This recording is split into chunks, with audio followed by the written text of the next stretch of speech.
the Russian sleep experiment. Nobody knows exactly when the story first appeared. Somewhere around 2010, it started circulating online, passed from forum to forum, shared in the kind of hushed digital spaces where people gather to disturb each other in the dark. And it spread the way only truly effective horror spreads, quietly, person to person, because it felt too specific to be invented. The story goes like this. Late 1940s, Soviet Union. 5 political prisoners are placed in a sealed chamber and exposed to an experimental stimulant gas. Researchers want to see if human beings can be kept awake indefinitely. The subjects are told that after 30 days without sleep, they'll be freed. So they agree. For the first few days, nothing unusual. Some anxiety, paranoia creeping in at the edges. By day 5, the subjects stop talking to each other. They begin whispering into the microphones instead, reporting on one another, ratting out things they'd said when they still trusted each other.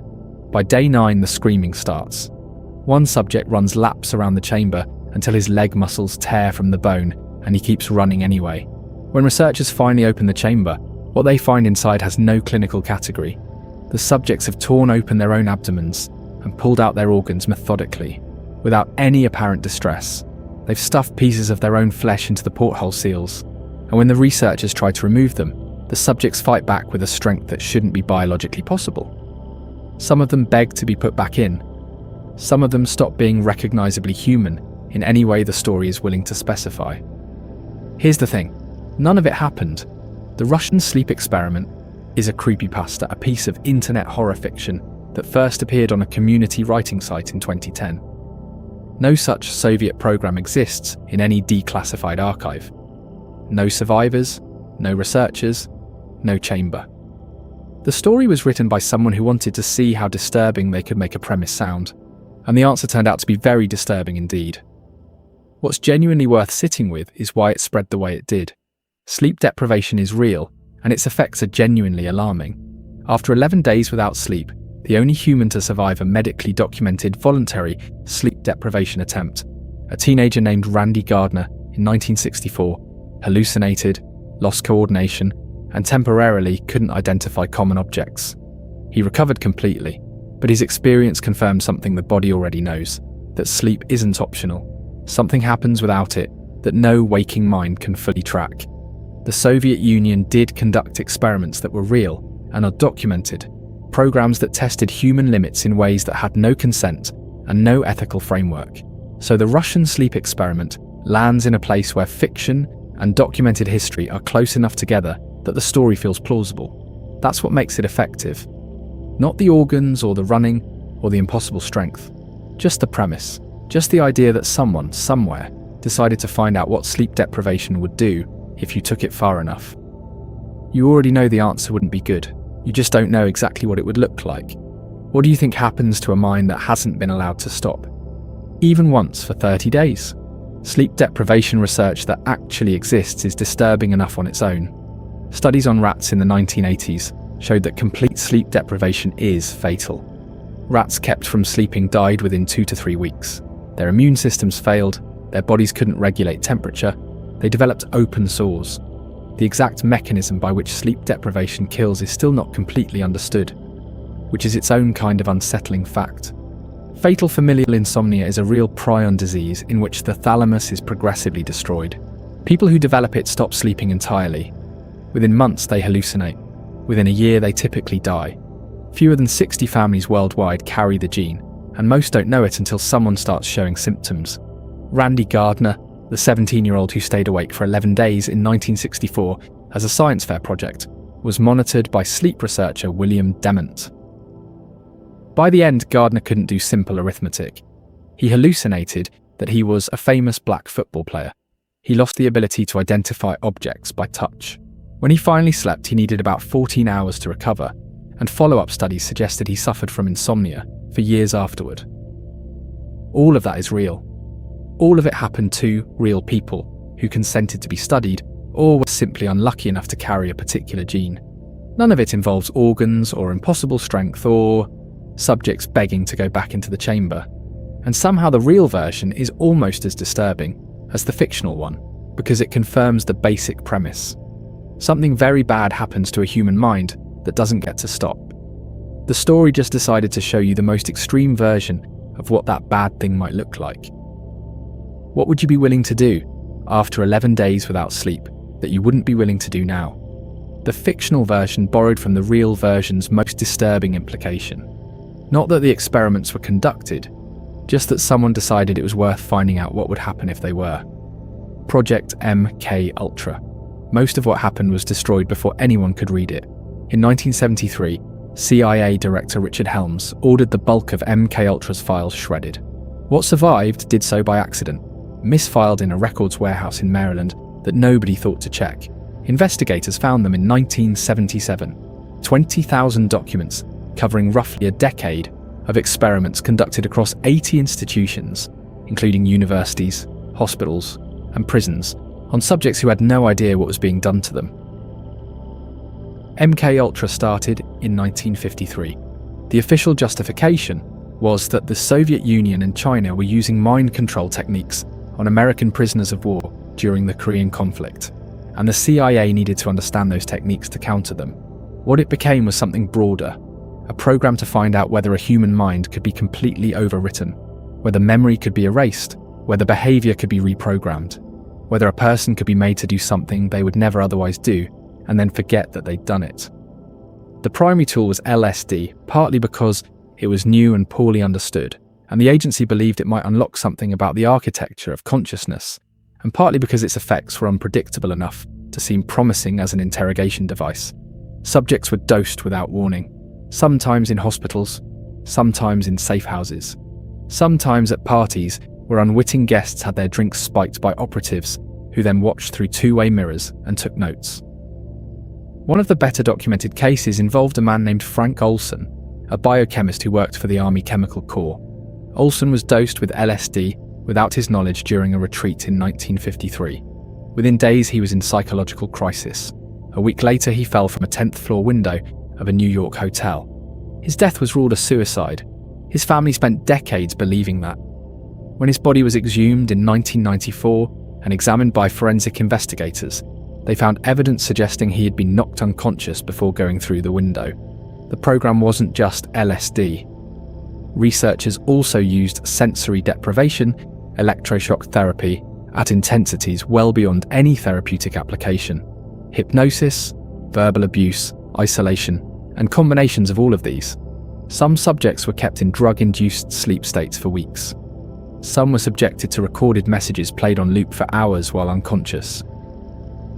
The goal in those cases was to erase the existing personality entirely and replace it with something more compliant, more useful, more controllable. Nobody was ever charged. The destroyed files meant most victims couldn't prove what had happened to them. Many never knew. Some spent years in psychiatric facilities following their exposure, diagnosed with conditions that were likely caused by what was done to them, and treated by the same medical system that had participated in the program. Sidney Gottlieb, the chemist who ran MKUltra from its beginning, retired in 1972, 1 year before the files were destroyed. He spent his final years growing Christmas trees on a farm in Virginia. He died in 1999, having never faced any legal consequence for any of it. What do you do with the knowledge that the institution supposed to protect you was conducting those experiments on the people it was supposed to protect? What's documented but less often discussed is the breadth of the program's institutional reach. MKUltra didn't operate in hidden CYA facilities. It operated in hospitals and universities people trusted. McGill University in Montreal, Stanford, Columbia. Researchers received CIA funding through front organizations. Some knew exactly what they were participating in. Others were told only they were conducting behavioral research for a government grant. The patients and subjects who passed through these programs had no idea that the institution treating them or studying them was working on behalf of an intelligence agency. People admitted to psychiatric hospitals for depression or anxiety found themselves receiving electroshock therapy at voltages their doctors hadn't authorized, drug combinations they hadn't consented to, and recorded messages played into their ears while they slept. Some of them came out of these treatments less functional than when they went in. Some never fully recovered. The 1977 Senate hearings produced testimony from survivors who described experiences matching what the documents described. The CIA's position throughout was that the program had been necessary, that the file destruction was a mistaken judgment rather than a cover-up, and that nothing similar was happening at the time. What the documents themselves show is an institution that had decided, at a senior level, that the rules applying to everyone else did not apply to it, that the people it was experimenting on were acceptable losses in a larger operation, that the damage done to individuals was a cost worth paying for intelligence that might never have been useful. Whether MKUltra produced anything of value is genuinely unclear. Most researchers who have reviewed what survived consider the program a scientific failure as well as an ethical catastrophe. How do you build something like that back into trust once you know it happened? The program ran for a decade. The people who authorized it retired comfortably. The people it was done to carried it in ways they couldn't name. Operation Midnight Climax. At some point in the early 1950s, the CIA decided it needed to know how people behaved under the influence of mind-altering substances in real-world conditions rather than clinical ones. Laboratory settings were too controlled. They needed something that looked like life. So they built it. Safe houses were established in San Francisco and New York, rented apartments decorated to look like ordinary lived-in spaces, with one significant addition behind the walls: two-way mirrors. Operatives on the other side with observation logs and cameras. Women were recruited and put on the CIA payroll. Their job was to bring men back to these apartments. The men were not informed of anything. Once inside, their drinks were dosed with LSD or other substances. The operatives behind the mirrors watched and recorded what happened next. George White, the Federal Bureau of Narcotics agent who ran the San Francisco operation on the CIA's behalf, later described his time there in a letter to Sidney Gottlieb, the chemist who oversaw MKUltra. He wrote that he had been a very minor missionary, actually a peon, and that he had toiled wholeheartedly in the vineyards because it was fun, fun, fun. He described the work as a chance to combine his two favourite activities: watching people in compromised states and not being accountable to anyone for what he saw. The stated purpose of the program was to study whether mind-altering substances could be used to make subjects vulnerable to blackmail, to coerce confessions, or to impair the ability to resist interrogation. What the program actually produced was years of footage of non-consenting people in acute psychological distress, filmed without their knowledge, in apartments designed to look like places they could trust. Some subjects had violent reactions. Some experienced lasting psychological damage. Nobody was told afterward what had happened to them or what had been in their drinks. The operatives behind the mirrors were not medical professionals. There was no emergency protocol if something went seriously wrong. The program ran for years. White kept meticulous logs. When the church committee investigated in 1975 and journalists started asking questions, White's operational notes became some of the most detailed evidence of what had actually occurred. He was never prosecuted. He died in 1975, shortly after the investigations began. What the program demonstrated, beyond anything about LSD or interrogation vulnerability, was something simpler and more uncomfortable. That the right institutional cover could make almost any action feel procedurally legitimate to the people carrying it out. White didn't think he was doing something monstrous. He thought he was doing his job, having fun doing it, and contributing to national security. Most of the men who passed through those apartments never knew what had been done to them. Some of them are still alive. What would it mean to find out decades later that a night you barely remembered had been watched, recorded, and filed? What Operation Midnight Climax reveals about institutional wrongdoing is something specific. The people running it weren't sadists in any obvious sense. George White was a career law enforcement officer who by all accounts believed he was serving his country. The CIA operatives behind the mirrors were following authorized procedures within a sanctioned program. Everyone involved had clearance. Everyone had a cover story. Everyone could point to a chain of authorization running up to people with titles and offices and government salaries. The wrongness of what they were doing was invisible to them, because the institutional frame had already defined it as legitimate. The subjects weren't people exercising their autonomy in a private space. They were operational targets. The apartments weren't homes. They were field sites. The women working for the program weren't doing something ethically complex. They were assets performing assigned functions. When you flatten human beings into operational categories, the ethical objections to what you're doing with them stop being visible. The men who came back to those apartments were not, within the frame the program operated in, people who had a right to know what was happening to them. They were subjects, variables, data points in a study about vulnerability and control. The files on the San Francisco operation were among those that survived the 1973 destruction order, partly because they were stored in a different location, and partly because White's detailed personal logs were thorough enough to paint a relatively complete picture of what had occurred.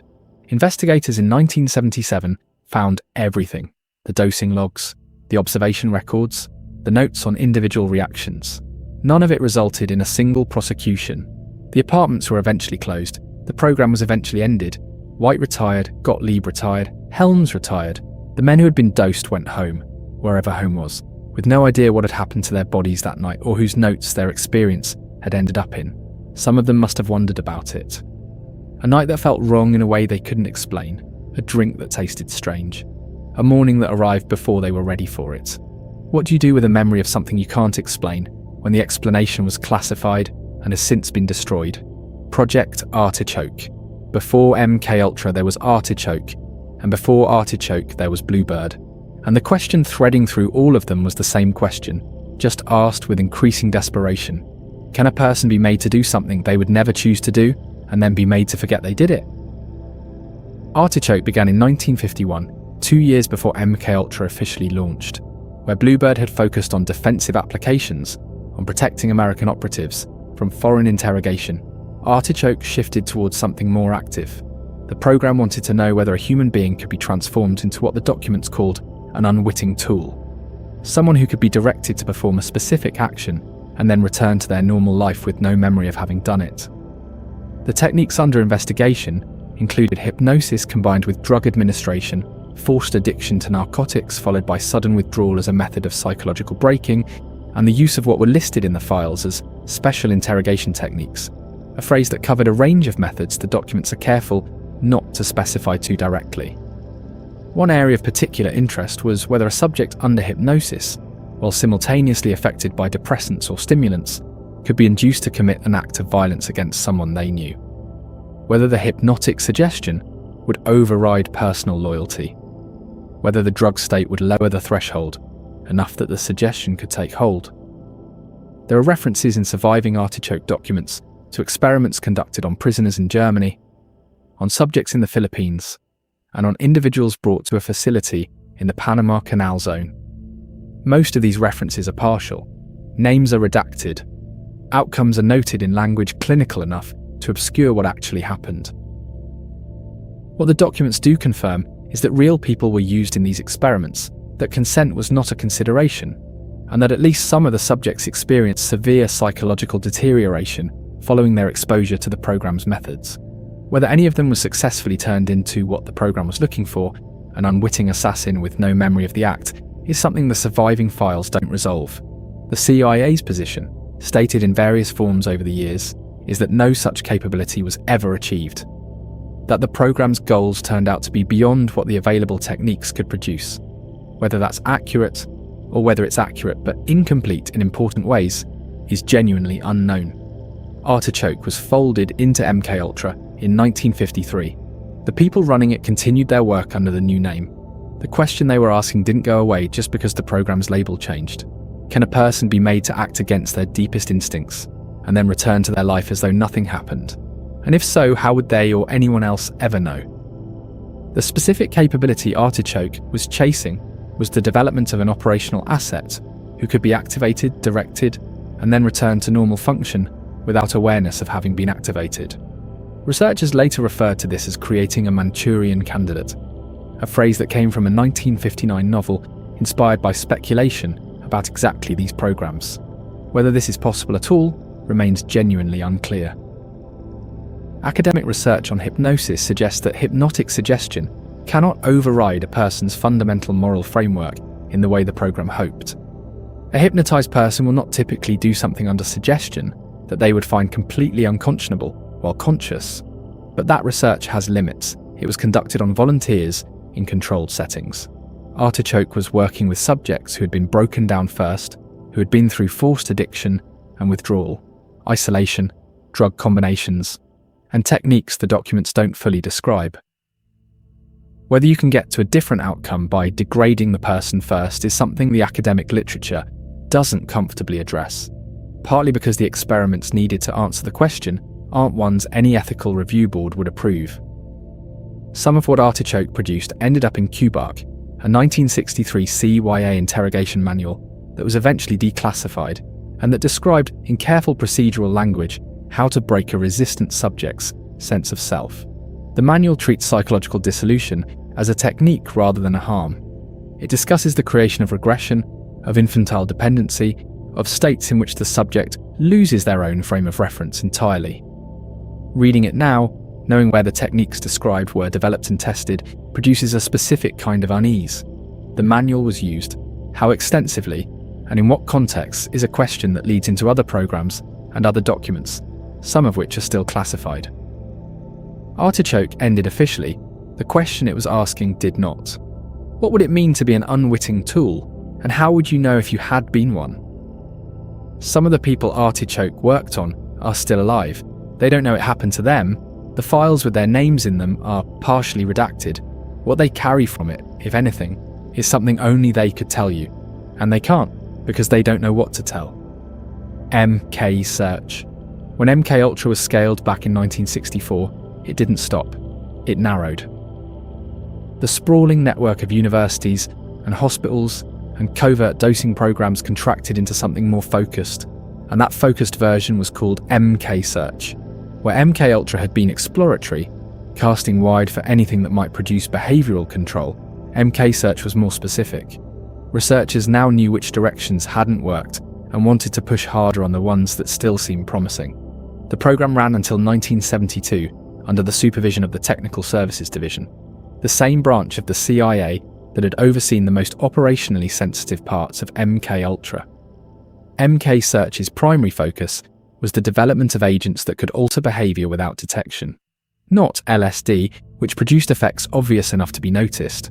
Something cleaner, something that could be administered covertly and produce targeted results. One area of sustained interest was what the documents called incapacitating agents, compounds that could render a person temporarily unable to function, without killing them and without leaving obvious physical evidence of what had happened.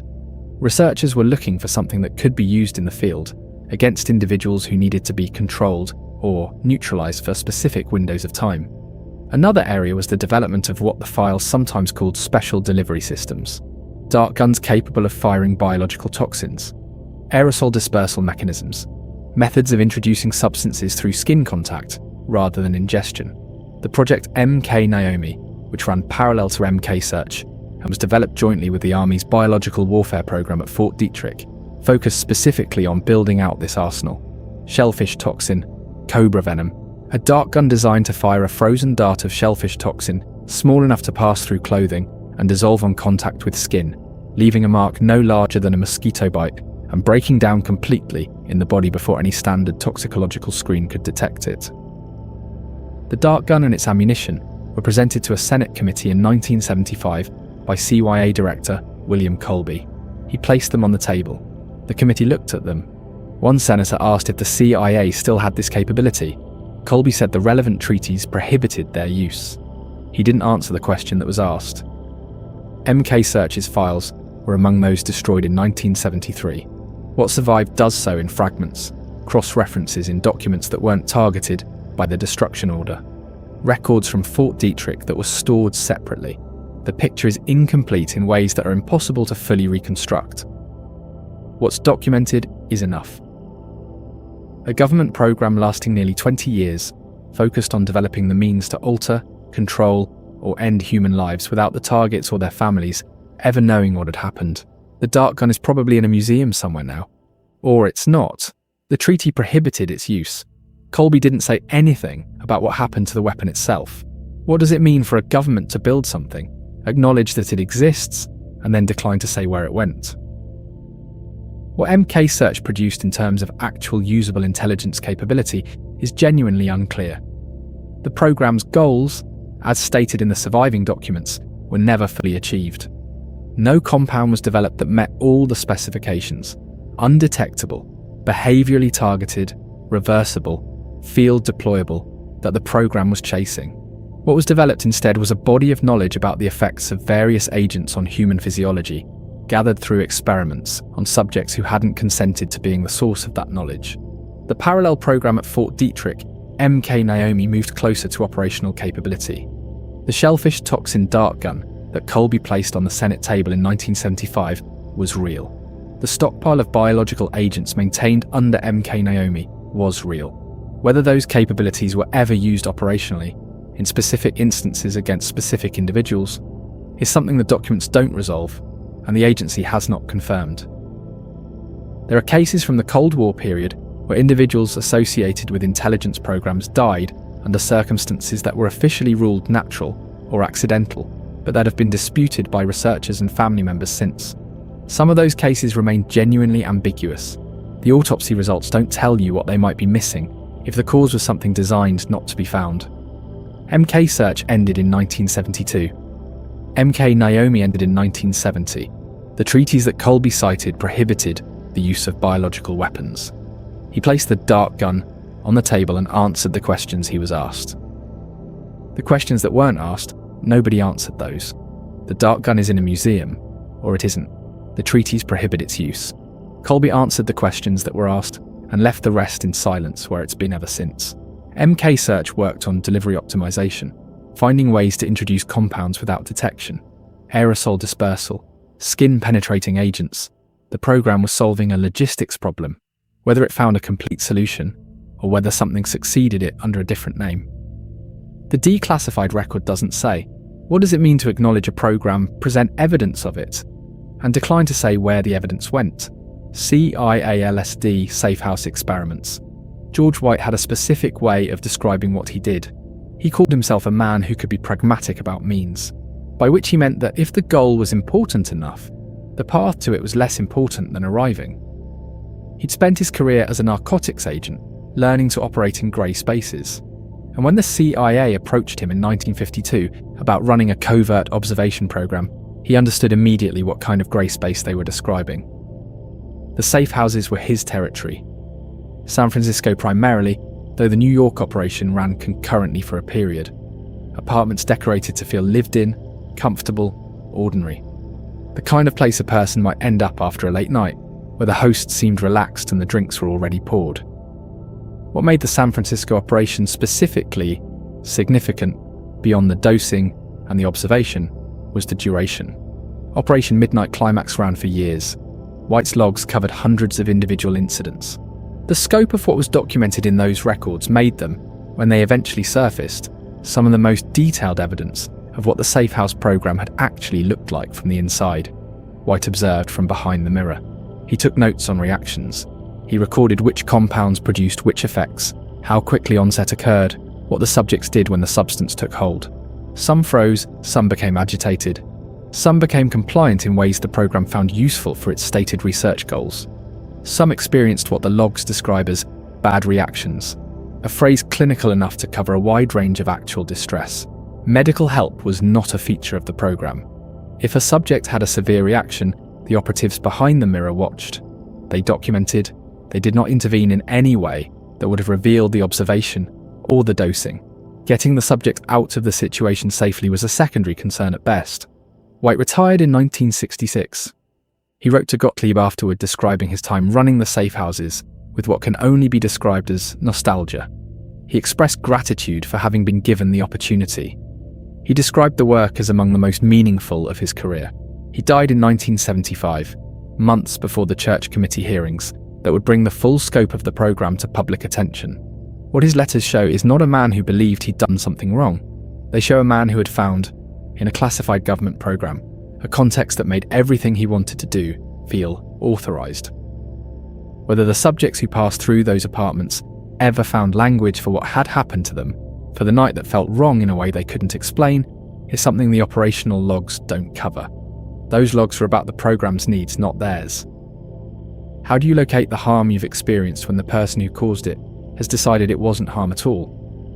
What the Safehouse program reveals about the mechanics of harm is something worth sitting with. The men who were dosed had not sought out a dangerous situation. They'd gone somewhere that looked ordinary, accepted a drink from someone who seemed friendly, and then experienced something that changed the chemistry of their brain without their knowledge or consent. The CIA's stated interest in their experience was purely operational.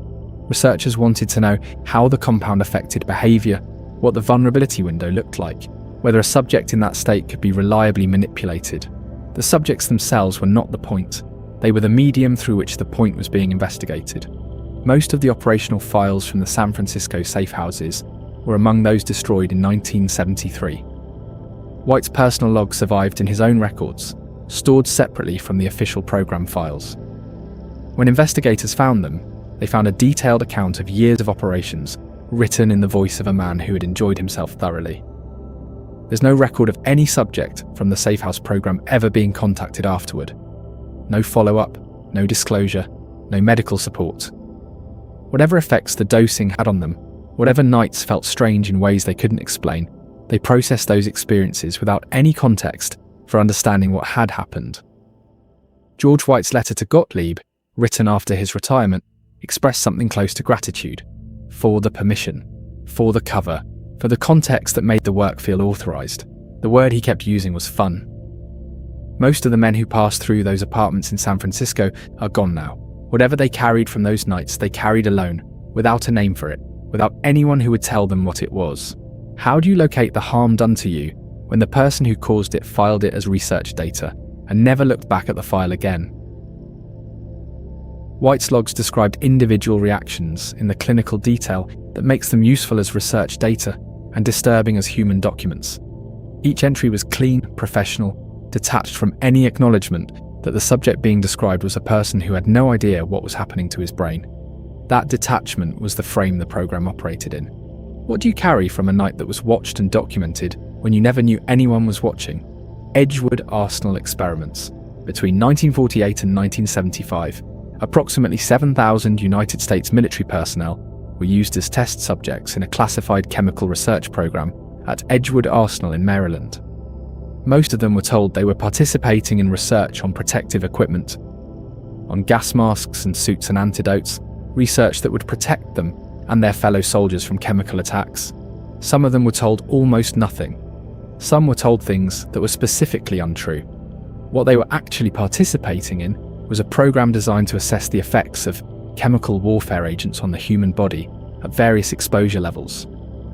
The agents included nerve agents, specifically sarin and VX, mustard gas, BZ, an incapacitating agent that produces prolonged hallucinations and cognitive impairment. And in a subset of experiments that crossed directly into the territory MKUltra was exploring simultaneously, LSD and other psychochemical substances. Subjects were exposed to these compounds in controlled settings and observed. Researchers noted physical symptoms, cognitive changes, behavioural effects. They measured how quickly the compounds worked, how long effects lasted, what doses produced what outcomes. The stated goal was defensive. Understanding how the compounds affected human physiology was supposed to help develop treatments and protective measures. What the soldiers who participated experienced afterward tells a different story about what the program actually produced. Many reported lasting neurological effects, cognitive impairment, sleep disorders, problems with concentration, and memory that they had not had before their participation.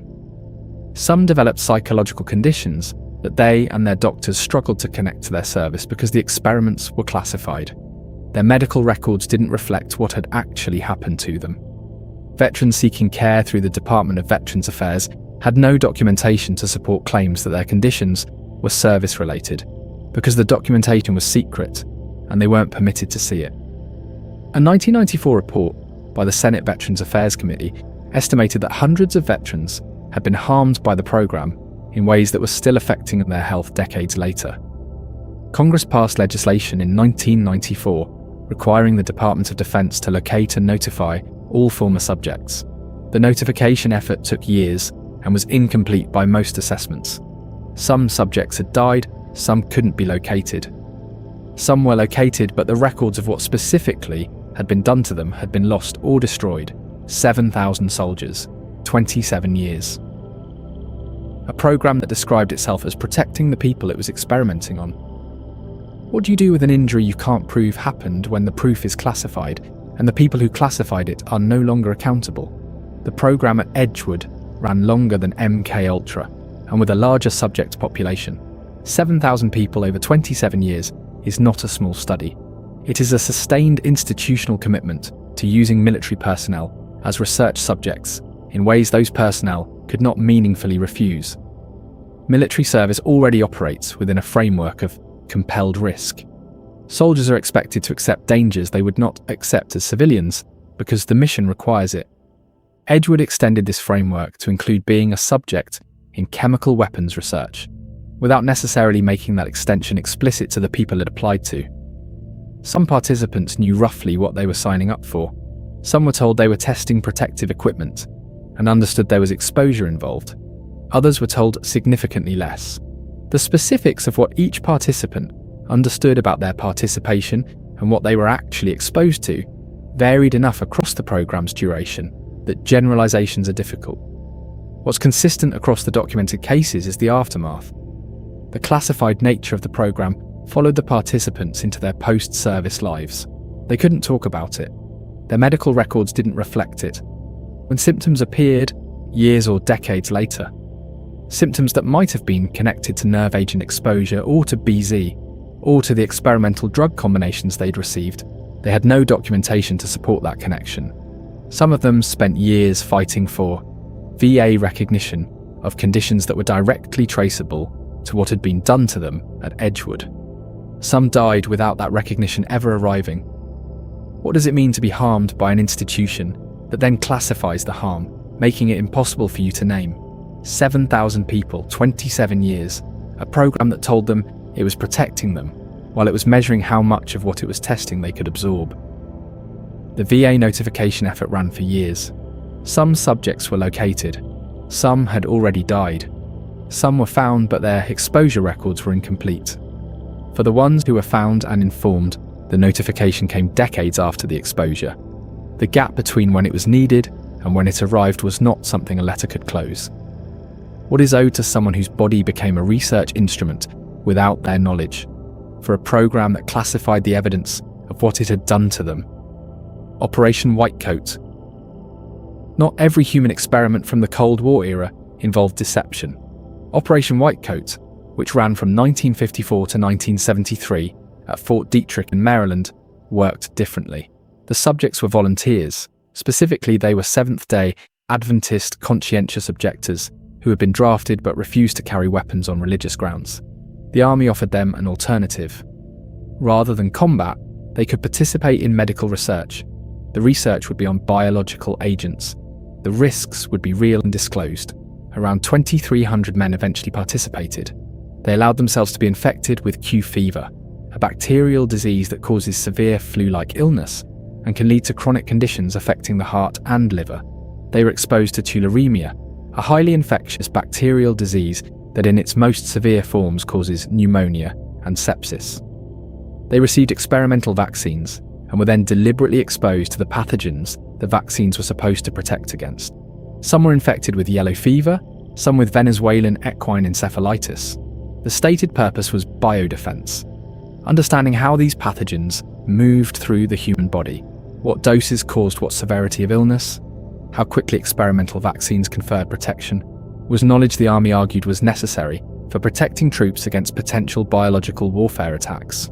Whitecoat produced real scientific data that contributed to vaccines and treatment protocols, still in use decades later. But the men who participated were not fully equal partners in the research. They were conscientious objectors who had been presented with a choice between combat and medical experimentation, which isn't quite the same as a free choice. The power differential between a soldier and the Army making an offer was significant. Some participants have described feeling that the alternative to volunteering wasn't truly available to them in any practical sense. What happened to many of them afterward complicated the picture further. Q fever, in a subset of cases, becomes chronic. Fatigue, cognitive impairment, and cardiac complications can persist for years or indefinitely. Some Whitecoat veterans developed these chronic conditions and struggled to get the VA to recognise them as service-related because the classified nature of the program meant their records were incomplete or inaccessible. Operation Whitecoat had consent. It had disclosure of risk. It had volunteers who knew they were taking on something real, and it still produced lasting harm to people who'd agreed to serve in the way that felt consistent with their beliefs. Consent makes the ethics different. It doesn't make the harm disappear. What is owed to someone who agreed to be hurt for a cause they believed in, when the hurt turned out to be larger than anyone told them it would be? The volunteers made a specific calculation. Combat was against their beliefs. Medical research was not. They were willing to accept physical risk for a defensive purpose, and the army offered them a context in which to act on that. What complicates the picture is that military medical research, even when framed as defensive, exists within a structure where the distinction between offense and defense is not always stable.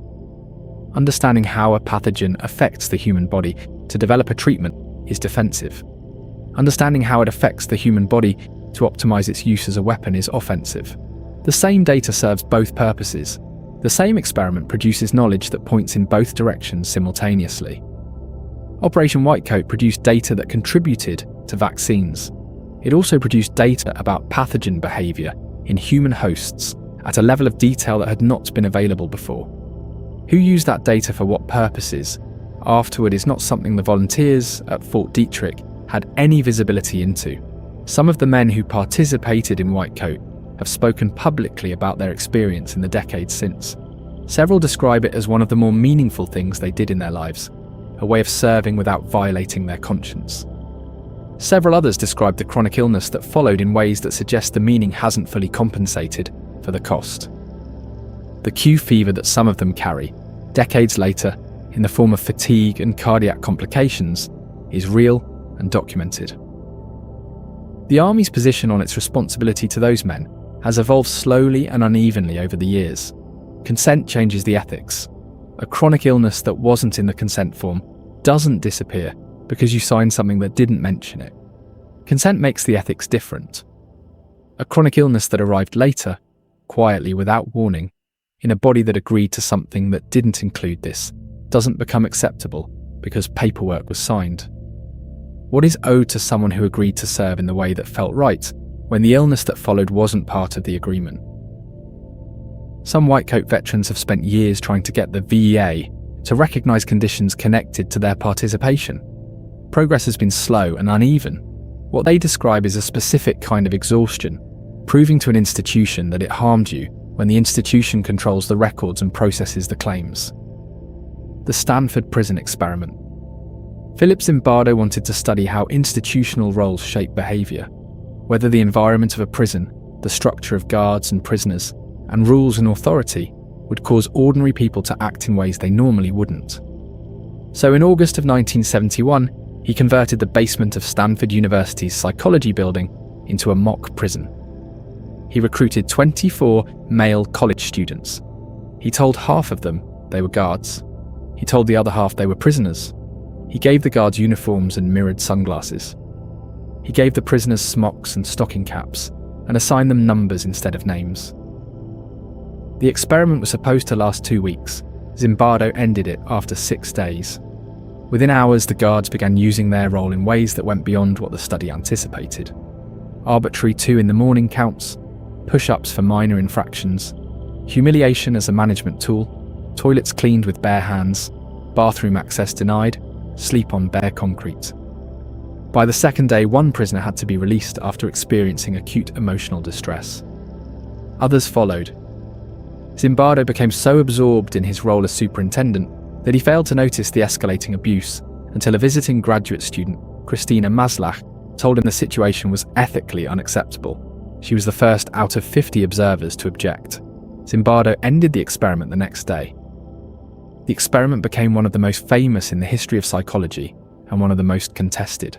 Later researchers found significant problems with how it had been conducted. Zimbardo hadn't just observed behaviour, he had participated in it.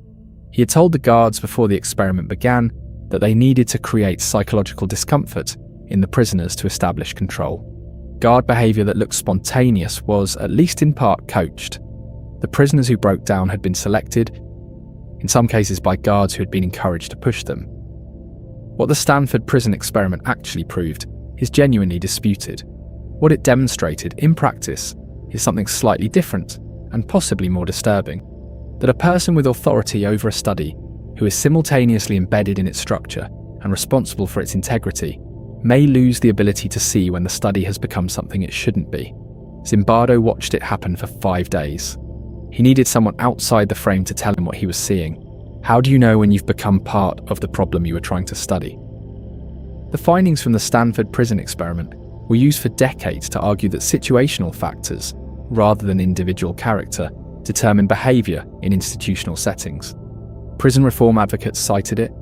Policy researchers cited it.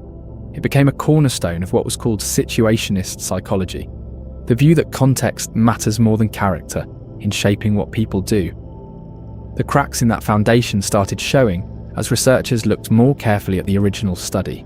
In 2018, a French documentary filmmaker obtained audio recordings of Zimbardo coaching the guards at the start of the experiment, telling them they needed to create psychological pain and helplessness in the prisoners. This wasn't observation, it was instruction. The guards who behaved most aggressively weren't manifesting spontaneous situational responses. They were following explicit direction from the person running the study. Zimbardo also selected which prisoners were sent to solitary confinement, which is a decision a true superintendent might make, but is not a decision an objective researcher should be making in his own study. What the Stanford prison experiment actually proved, when you strip away the coached behaviour and the observer participation, is less clear than it appeared for 30 years. The situationist conclusion that ordinary people will reliably become brutal given the right context may be overstated. The study can't bear the weight that was placed on it. What it demonstrated clearly is something more limited and possibly more interesting, that a researcher deeply embedded in his own study, who has defined himself within the study's frame, loses the ability to see the study objectively. Zimbardo watched the guards abuse the prisoners for 5 days and experienced it as data. It took someone outside the frame to see it as a problem. That failure of perspective, the researcher becoming part of what he's studying without noticing, isn't unique to Zimbardo. It's a structural risk in any research that involves power and roles and the observer's own position within the system. What does it take to see clearly something you're already inside? 6 days, that's how long it took. Ordinary students playing roles in a basement, watched by a researcher who had stopped being a researcher and started being the superintendent without noticing when the transition happened. How do you know when you have become part of the problem you are studying? And what do you do when someone finally tells you? A 2002 BBC replication with rigorous controls and no coaching produced substantially different results. Guards didn't become abusive, prisoners organised. The replication suggested Zimbardo's results were partly artefacts of his specific setup, rather than inevitable situational effects. The Milgram obedience experiment. Stanley Milgram wanted to understand how the Holocaust happened, specifically how ordinary German citizens and soldiers had participated in atrocities on the scale that had occurred. The standard answer, that the perpetrators were uniquely monstrous or psychologically aberrant in some measurable way, felt insufficient to him. He wanted to test whether ordinary people, under ordinary conditions, with no particular ideology motivating them, would follow instructions to harm a stranger. He designed a study that appeared to be about learning and memory.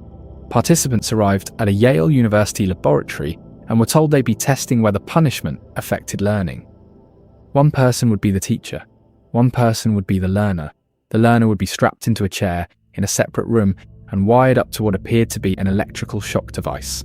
When the learner gave a wrong answer, the teacher would administer a shock.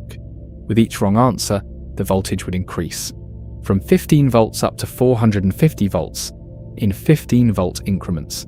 The panel was clearly labelled. At 300 volts, the label read, intense shock. At 450, it read XXX. The learner was an actor. The shocks weren't real. The participant didn't know any of this. When participants hesitated or expressed reluctance, a researcher in a grey lab coat sitting nearby would say one of 4 scripted phrases. Please continue. The experiment requires that you continue. You have no other choice. You must go on. And most baldly, you must go on. 65% of participants administered the maximum 450-volt shock. Many of them were visibly distressed while doing it. They sweated, they trembled. They asked the researcher to stop the experiment. Some laughed nervously in a way that disturbed outside observers. And then they kept going, because the person in authority said they had no other choice. Milgram's results were replicated across cultures, across genders, across decades, with slight variations in percentages, but consistent in their central finding. The presence of an authority figure and an institutional frame changed what people were willing to do to strangers by a factor that most people, asked in advance to predict their own behaviour, would have considered impossible.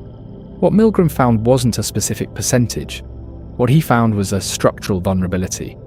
Most people, when placed in a context that assigns them a role and provides them an authority to defer to, will follow the authority further than they believe they would, and further than you would believe they would, before they stop. When you imagine being in that room, hearing someone scream through the wall, pressing the button anyway because a man in a lab coat said you must continue, what do you think you would have done? Milgram ran the experiment in multiple variations. Compliance dropped sharply when the authority figure gave instructions only by phone. When two experimenters disagreed in front of participants, virtually all stopped. When the learner was in the same room and the teacher had to physically hold down the shock plate, some still administered maximum shocks. What these variations showed was that obedience to authority wasn't a simple binary. It existed on a spectrum shaped by proximity, by the visibility of the authority figure, by whether dissent was modelled by anyone in the room. When someone else in the participant's position refused to continue, the participant was far more likely to refuse as well. The presence of a model for resistance changed what was possible. This is possibly the most useful finding in the entire body of research. Authority works partly by making resistance feel unavailable. When someone demonstrates that resistance is available, that you can simply say no and leave, the power of the authority frame weakens significantly. Milgram himself spent the rest of his career thinking about what the results meant. He was accused of causing psychological harm to his participants, who left the experiment believing they had seriously harmed or possibly killed another person. He argued that thorough debriefing mitigated the harm and that the value of the findings justified the method. Not everyone agreed then. Most institutional review boards would not approve the study today. What he found is still real regardless of the methodological arguments. Most people, placed in the right context, will hurt a stranger because a person with authority told them to. What would you have needed to see in that room to find the exit? 65% administered the maximum shock. That number has been sitting in the psychology literature for 60 years. Most people who hear it assume they'd be in the other 35. Most of those people are probably wrong. What would you have needed in that room to find the exit before you reached the final dial? The participants who stopped didn't ask permission. They simply said they were done and left. Some reported feeling guilty afterward for letting the experiment down. The ones who continued to maximum often described trusting the researchers' assurances that no permanent harm was being done. The authority frame provided a kind of moral outsourcing. The monster study. In 1939, Wendell Johnson was a professor of speech pathology at the University of Iowa, and he had a theory. Johnson had grown up stuttering himself and had spent years thinking about where stuttering came from. His theory, which he called the diagnosogenic theory, proposed that stuttering wasn't an organic defect but a learned behaviour created when children were told they were stuttering and became anxious about their speech as a result. Parents who labelled normal childhood disfluency as stuttering were, in his view, creating the problem they were trying to name. He wanted to test this. He sent a graduate student named Mary Tudor to the Iowa Soldiers' Orphans Home in Davenport, where she spent months with 22 children between the ages of 5 and 15. Half of them already had noticeable speech difficulties. Half of them spoke normally. Tudor divided them into two groups and treated each group very differently. The first group, regardless of whether they stuttered, received positive reinforcement. They were told their speech was fine, that they were doing well, that normal disfluencies were nothing to worry about. The second group received the opposite. Normal-speaking children in this group were told their speech was problematic. They were told they were beginning to stutter. Every hesitation, every repetition, every normal disfluency in a child's speech was flagged and criticised. Tudor told them to stop talking unless they could do it correctly. Several of the normal-speaking children in the negative group began to show changes in their behaviour. They became reluctant to speak in class. Some began to exhibit the hesitations and repetitions they were being told characterised their speech. Some became withdrawn. The harm was visible enough that Tudor herself wrote to Johnson, expressing discomfort about what she was seeing. Johnson did not terminate the experiment. The study was never published. Johnson's colleagues apparently advised against it in the climate following World War II and the exposure of Nazi medical experimentation. The children were never told what had been done to them. The university did not acknowledge the study publicly until 2001, when a journalist uncovered it. By then, most of the subjects had died. 6 of the surviving subjects sued the University of Iowa and the state of Iowa in 2003. The state settled for just under $1 million across all plaintiffs. Some of the surviving subjects described carrying speech problems and social anxiety for decades without understanding where they had come from. Johnson spent his career arguing that labels create the conditions they describe. His experiment proved his theory by inflicting it on children who had no way to consent and no way to know what was being done to their voices. What does it mean to spend a lifetime carrying something that was put there by a scientist trying to prove a point? Tudor's discomfort didn't stop the experiment. She wrote to Johnson, documented her concerns, and continued the sessions anyway. When she returned to Iowa City, she carried what she'd done for the rest of her life. In interviews given decades later, after the study became public in 2001, Tudor described the guilt of what she had participated in. She had told normal children they were stutterers. She had watched their speech change, watched them become reluctant to raise their hands in class, watched them withdraw into themselves. And she'd kept going because the professor running the study hadn't stopped her. Johnson never published the results. He went on to have a long and respected career at the University of Iowa, building the discipline of speech-language pathology in the United States. His theory about the role of labeling and the development of stuttering influenced the field for decades. The evidence for that theory, gathered in Davenport from children who never consented, was never formally presented. When the survivors sued in 2003, they were in their 70s and 80s. Several described specific memories from the sessions with Tudor: being told to stop talking unless they could do it right, being told their speech was bad, being corrected in front of other children in ways that made them want to disappear. What they were describing was the deliberate creation of shame in children who had no frame for understanding why a trusted adult was treating them this way. The university settled without admitting wrongdoing. 6 people split just under $1 million for carrying something for 60 years that had been put there by a graduate student following instructions. What does it cost to carry something your whole life that was put there by someone who published the results in a filing cabinet and moved on? Johnson spent his career arguing that labels damaged children. He was right. He knew he was right because he had the data. He kept the data in a cabinet and didn't publish it for the rest of his life. What does it mean to publish your theory in a cabinet and leave its evidence in the voices of children who never knew they were evidence? Johnson's theory was not wrong. Later research supported it. What the monster study demonstrated was that deliberate negative labeling could produce measurable changes in normal-speaking children. It proved the theory on children who had no idea they were evidence. Johnson kept that evidence in a cabinet rather than publish it. The Tearoom trade study. Lord Humphreys was a sociologist who wanted to challenge the dominant cultural narrative about men who had sex with men in public spaces.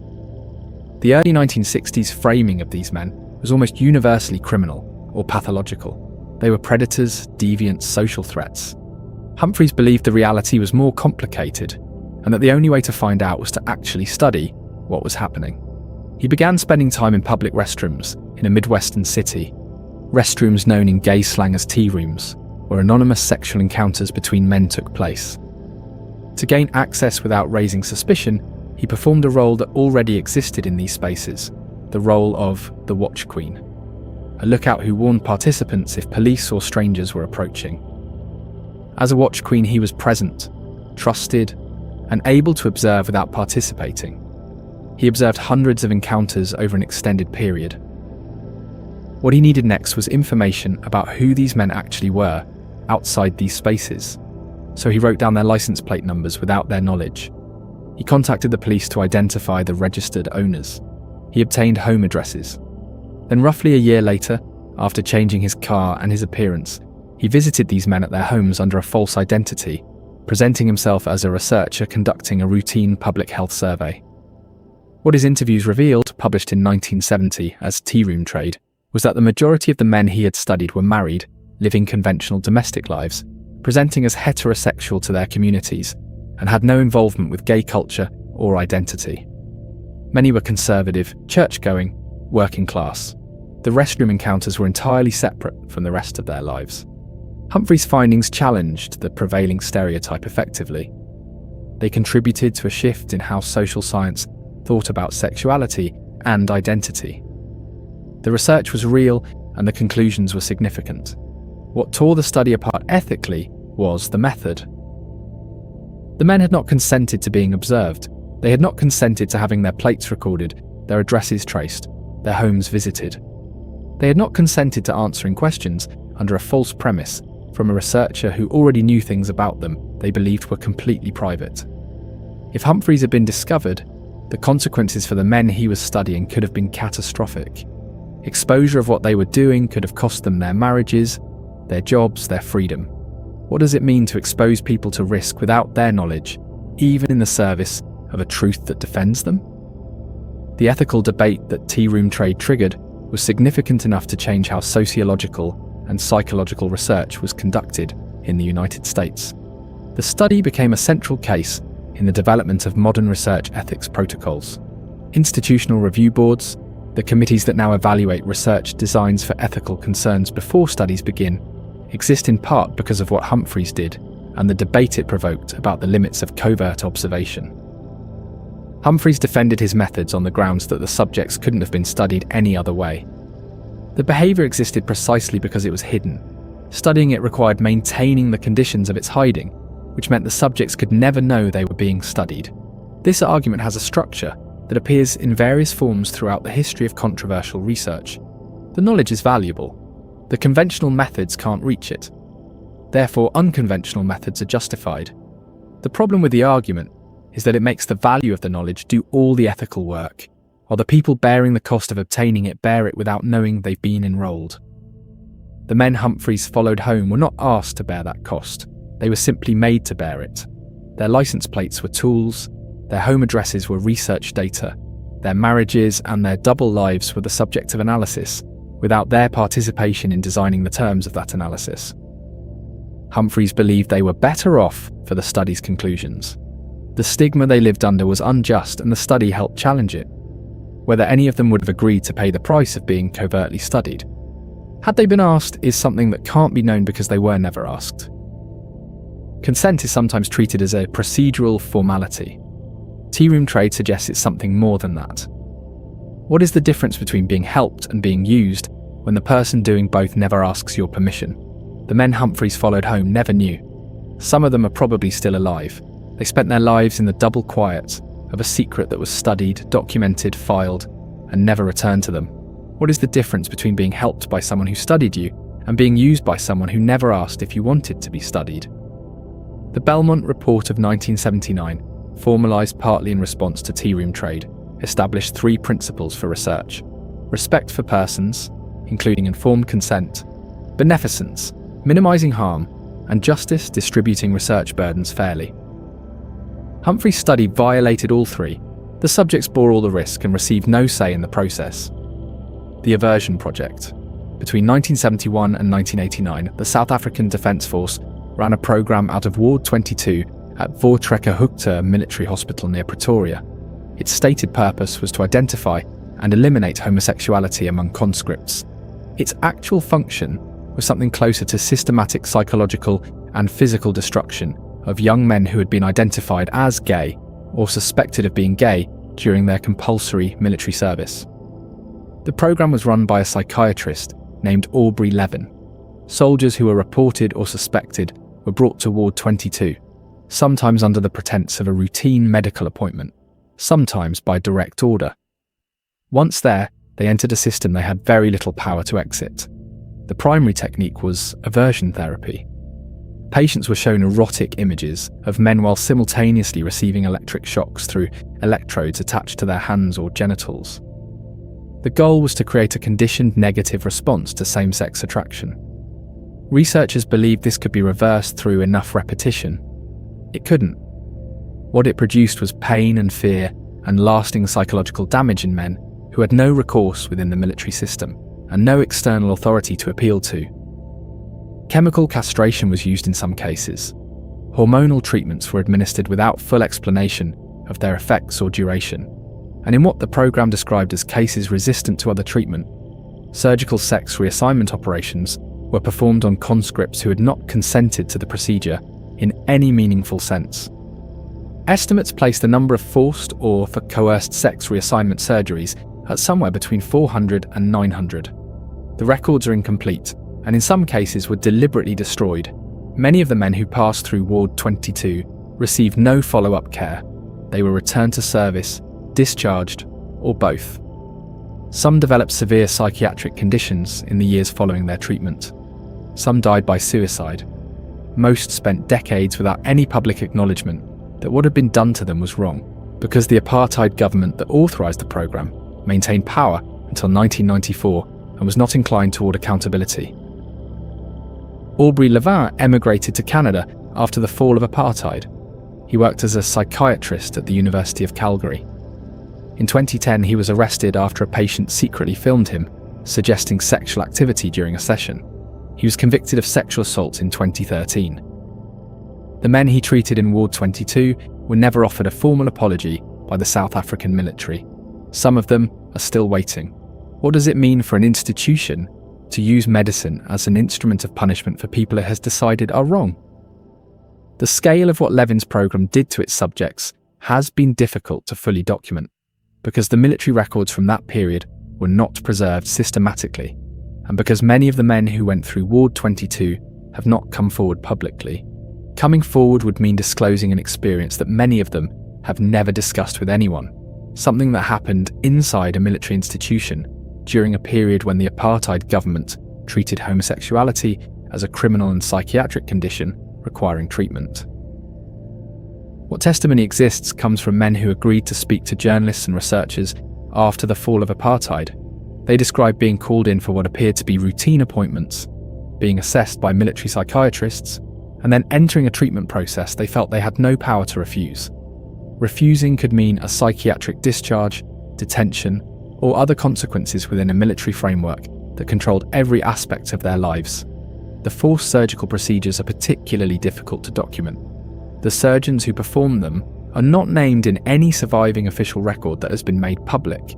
The hospitals where the procedures were performed have not acknowledged their involvement.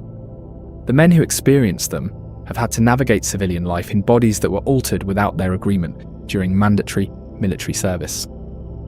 Levin's departure from South Africa allowed him to build a new professional identity in Canada.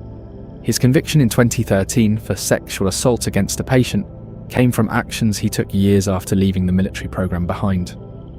The connection between his conduct in Ward 22 and his later conduct in a Calgary clinic is something the criminal proceedings in Canada did not address. What does it mean for an institution to use medicine as a method of punishment against the people it has decided don't fit its definition of normal? Some of the men from Ward 22 are still alive. They carry what was done to them in military hospital beds they had no power to leave.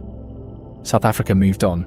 The apartheid government that authorised the Aversion Project fell in 1994. The Truth and Reconciliation Commission that followed addressed many of the regime's crimes. Ward 22 was not among the cases it examined in depth.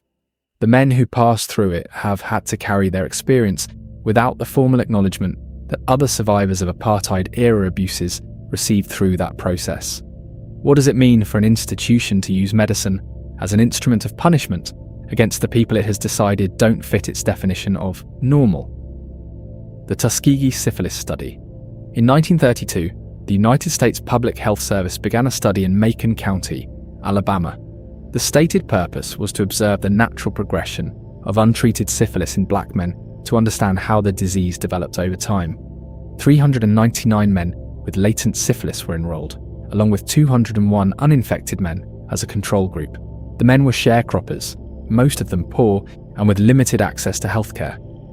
They were told they were being treated for bad blood, a local term that covered a range of conditions, including syphilis, anemia, and fatigue. They were not being treated, they were being observed. The men received free meals on examination days, free burial insurance, and periodic medical attention for ailments unrelated to syphilis. What they didn't receive was treatment for the disease the study was tracking. Researchers administered placebos, ineffective treatments, and aspirin. When the men experienced pain or discomfort from symptoms, they were given things that addressed the discomfort without affecting the disease. In 1947, penicillin became the standard treatment for syphilis. It was effective, it was widely available. Researchers could have treated the men in the study, ended the study, and documented what they'd learned up to that point. They chose not to. The study continued. Researchers actively worked to prevent the men from accessing penicillin through other means. When men were called up for military service and would have received treatment automatically, the researchers intervened to have them exempted. The study ran until 1972, 40 years. By the time a whistleblower named Peter Buxton leaked the story to the press, and it became front-page news, 28 men had died directly from syphilis. 100 had died from related complications. 40 wives had been infected, and 19 children had been born with congenital syphilis. A Senate subcommittee investigation followed. The study was ended. The surviving participants and their families eventually received a settlement. President Clinton issued a formal apology in 1997, 25 years after the study ended.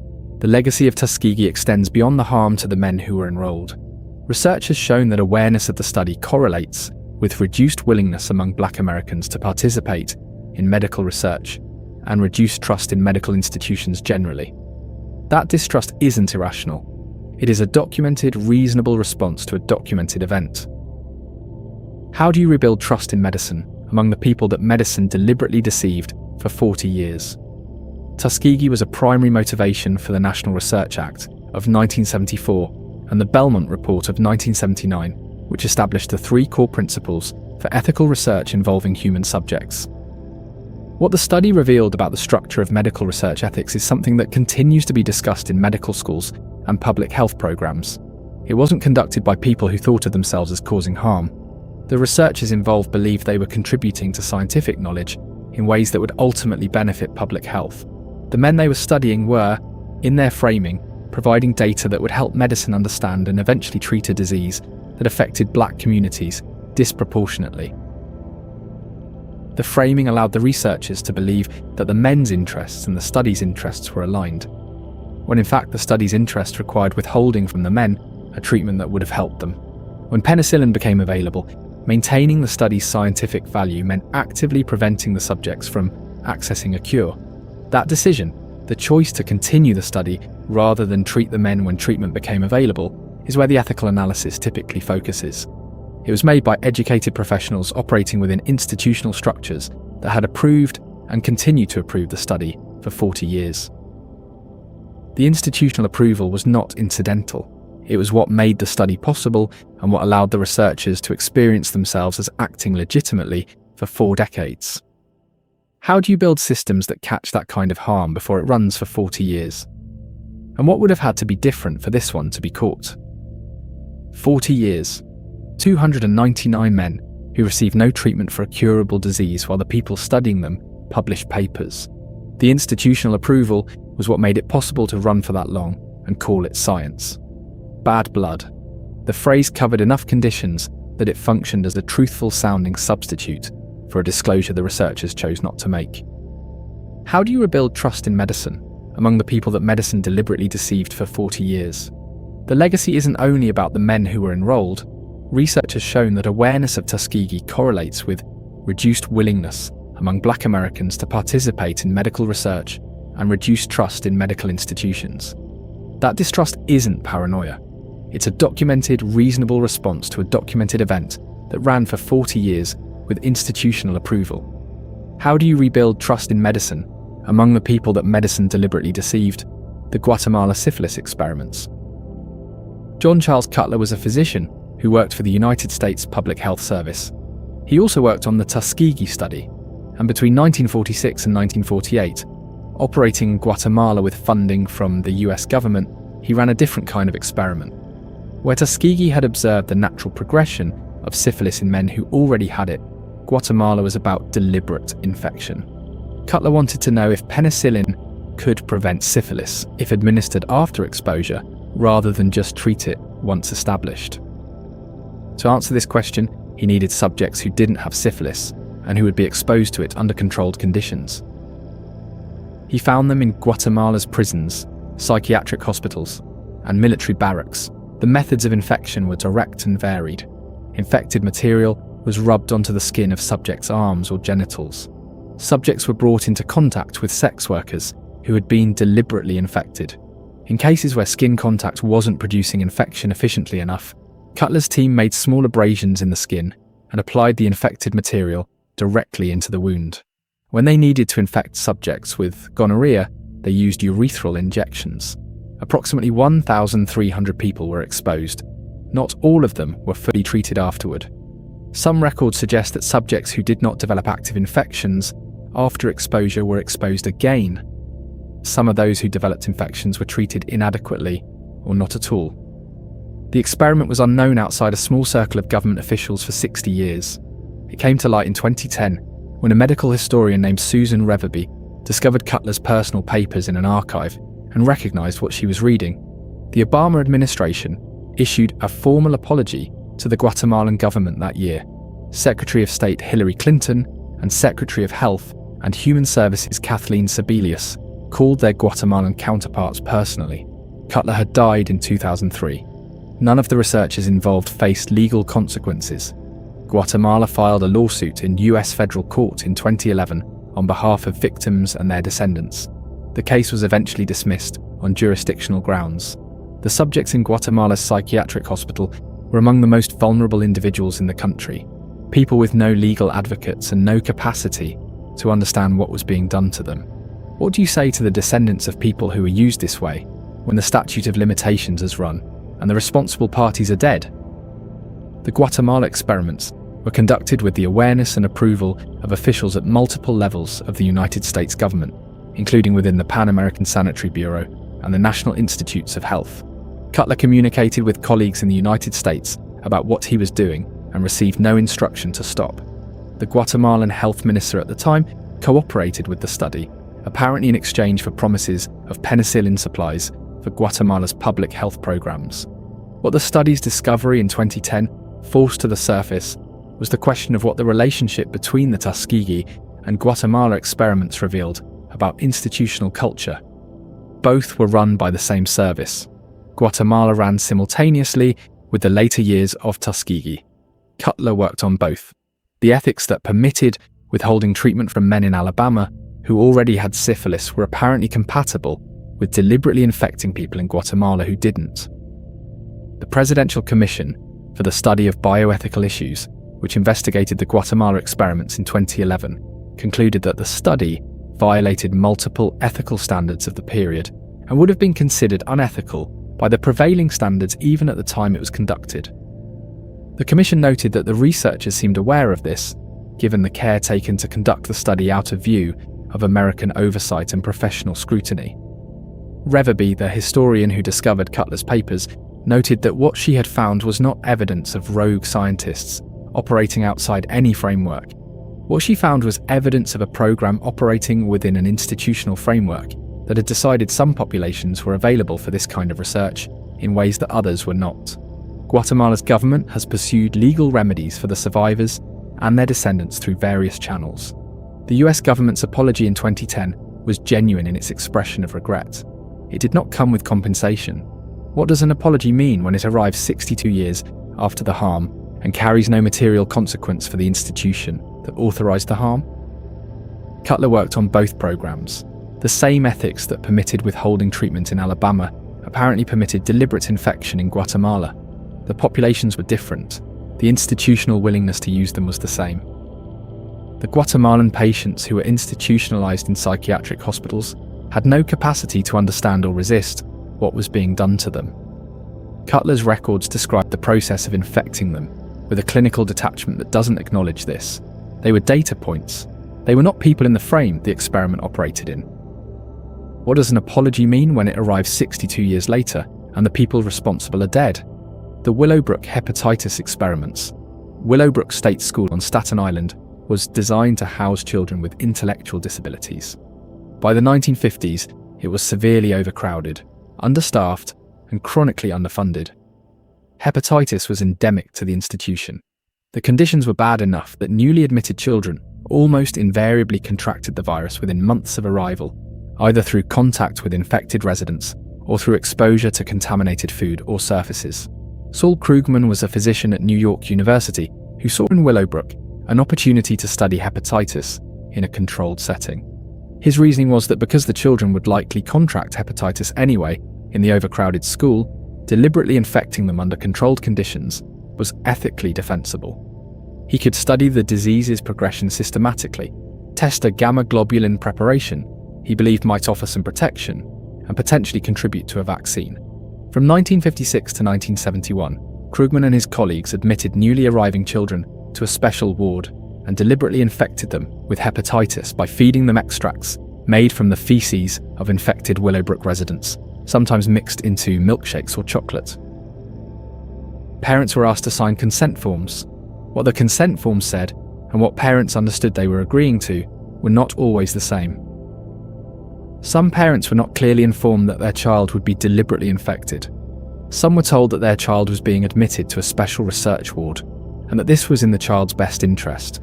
And crucially, admission to the research ward was, for a period, a condition of admission to the school at all. Willowbrook was full. The only available beds were in the research unit.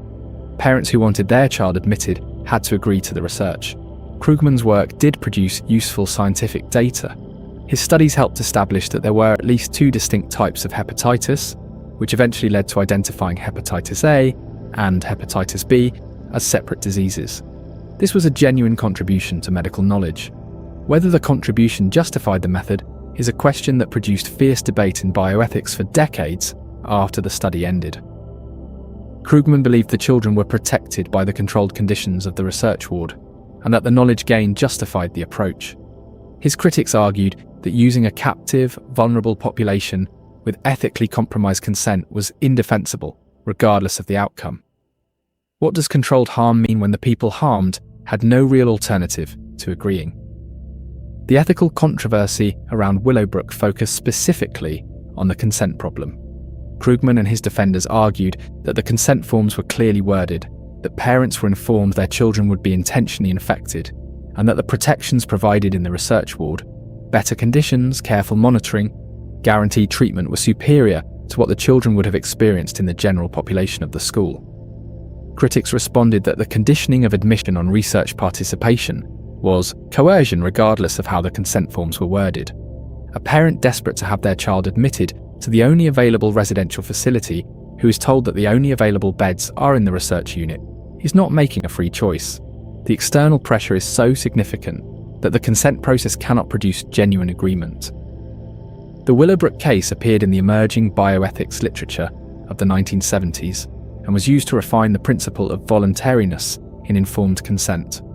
True voluntary consent requires not only adequate information, but also freedom from pressure or coercion. The Willowbrook arrangement failed on voluntariness, even if it succeeded on information. Saul Krugman received the Lasker Award, one of the most prestigious awards in American medicine, in 1983. The award citation praised his contributions to hepatitis research. Some recipients of the Lasker Award that year refused to attend the ceremony in protest. His findings were real. The conditions under which they were produced remain ethically contested by the people who think most carefully about these questions.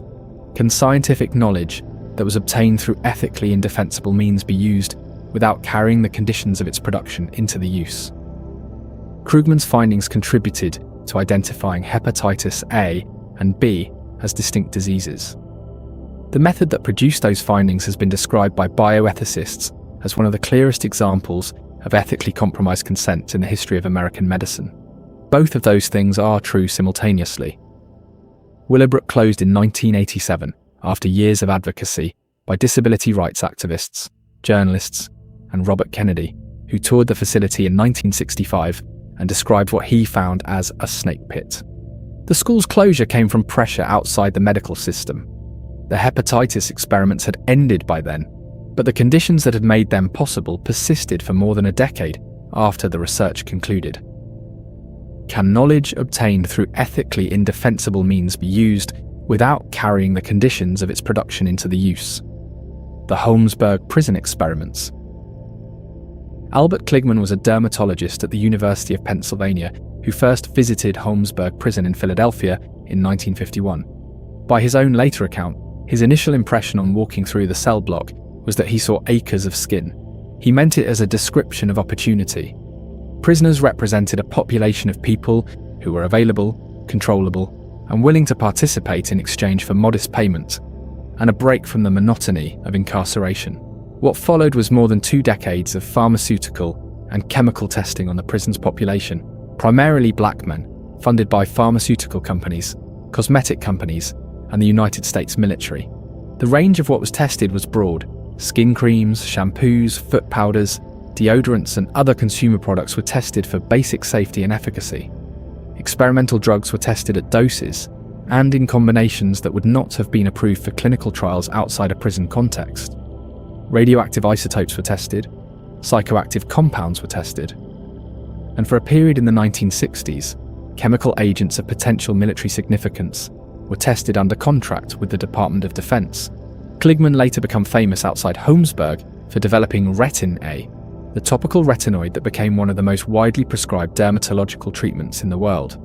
The research that contributed to its development was conducted partly on Holmesburg inmates. The most serious of the Holmesburg experiments involved dioxin, a highly toxic contaminant most associated with Agent Orange. At the request of Dow Chemical, Kligman applied dioxin directly to the skin of approximately 70 prisoners to study the development of chloroquine, a severe skin condition caused by toxic chemical exposure. The doses were high enough to cause permanent scarring, systemic illness, and lasting organ damage in many of the participants. Former inmates who came forward decades later described being told they were testing harmless products. Some described being paid a few dollars for procedures that left them with lasting health consequences. Kligman reportedly dismissed their concerns when they raised them. He died in 2010 without ever facing legal consequences for the Holmesburg experiments.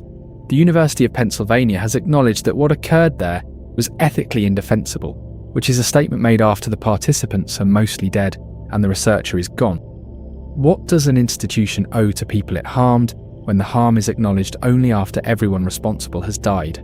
The scope of the Holmesburg experiments was documented in detail by a journalist named Alan Hornblum, who published a book on the subject in 1998. Hornblum had grown up in Philadelphia and had worked as a teacher at Holmesburg in the 1970s.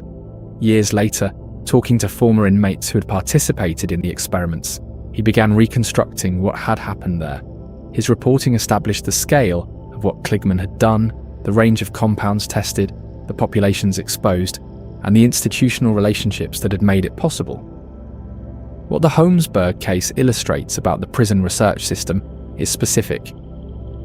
In the period from roughly 1950 to 1975, prisons across the United States were used extensively as research sites by pharmaceutical companies, cosmetic companies, and government agencies. The prisons provided a captive, controllable population willing to accept small payments for participation. The prison administration benefited from the relationships through funding and sometimes from pharmaceutical companies providing medical services. The Federal Bureau of Prisons and the FDA effectively ended prison-based pharmaceutical testing in the mid-1970s, following revelations about Holmesburg and other programs. The change in regulations came too late for the men who had been used at Holmesburg, many of whom were carrying the consequences in their bodies by the time the system that had produced the experiments was reformed. Kligman apologized late in his life for some of what had happened at Holmesburg, specifically for not following up with participants who had experienced adverse effects. He did not disavow the research model itself. What does an institution owe to people it harmed through a research system it has since dismantled when the dismantling arrived after the harm was done? Kligman looked at a cell block full of people and saw acres of skin. That description tells you something about the frame he was operating in and what the frame made invisible to him. The pharmaceutical companies that funded Kligman's testing at Holmesburg benefited from data on product safety that they could not have obtained through any ethically approved means. Products that were developed or validated partly through Holmesburg research were sold to consumers who had no idea their safety data had come from prisoners who were paid a few dollars to have compounds applied to their bodies. What does an institution owe to people it harmed through a research system it has since dismantled and officially condemned? The men Kligman saw as acres of skin had names, families, sentences they were serving, and lives they planned to return to. The frame that made them useful for research was the same frame that made them invisible as people: the Holmesburg dioxin tests. Dioxin is one of the most toxic compounds ever synthesized. Exposure at high levels causes a severe and disfiguring skin condition called chloroquine, along with systemic effects on the liver, immune system and nervous system that can persist for decades. It is classified as a known human carcinogen. During the 1960s, Dow Chemical was using it as a contaminant in the herbicide Agent Orange, which the United States military was deploying in Vietnam as a defoliant, and Dow wanted to understand how the compound behaved in human skin. Kligman's research ward at Holmesburg prison was the answer Dow found. Starting in 1965, Kligman applied dioxin to the skin of approximately 70 inmates under contract with Dow Chemical. The prisoners were told they were participating in a study of a substance that caused a skin condition. They were not told the substance was dioxin. They were not told about the systemic effects.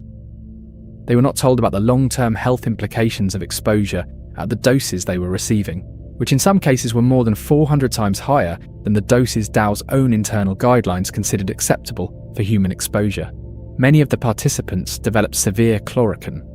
Some developed it in areas of their bodies beyond where the compound had been applied, suggesting systemic absorption.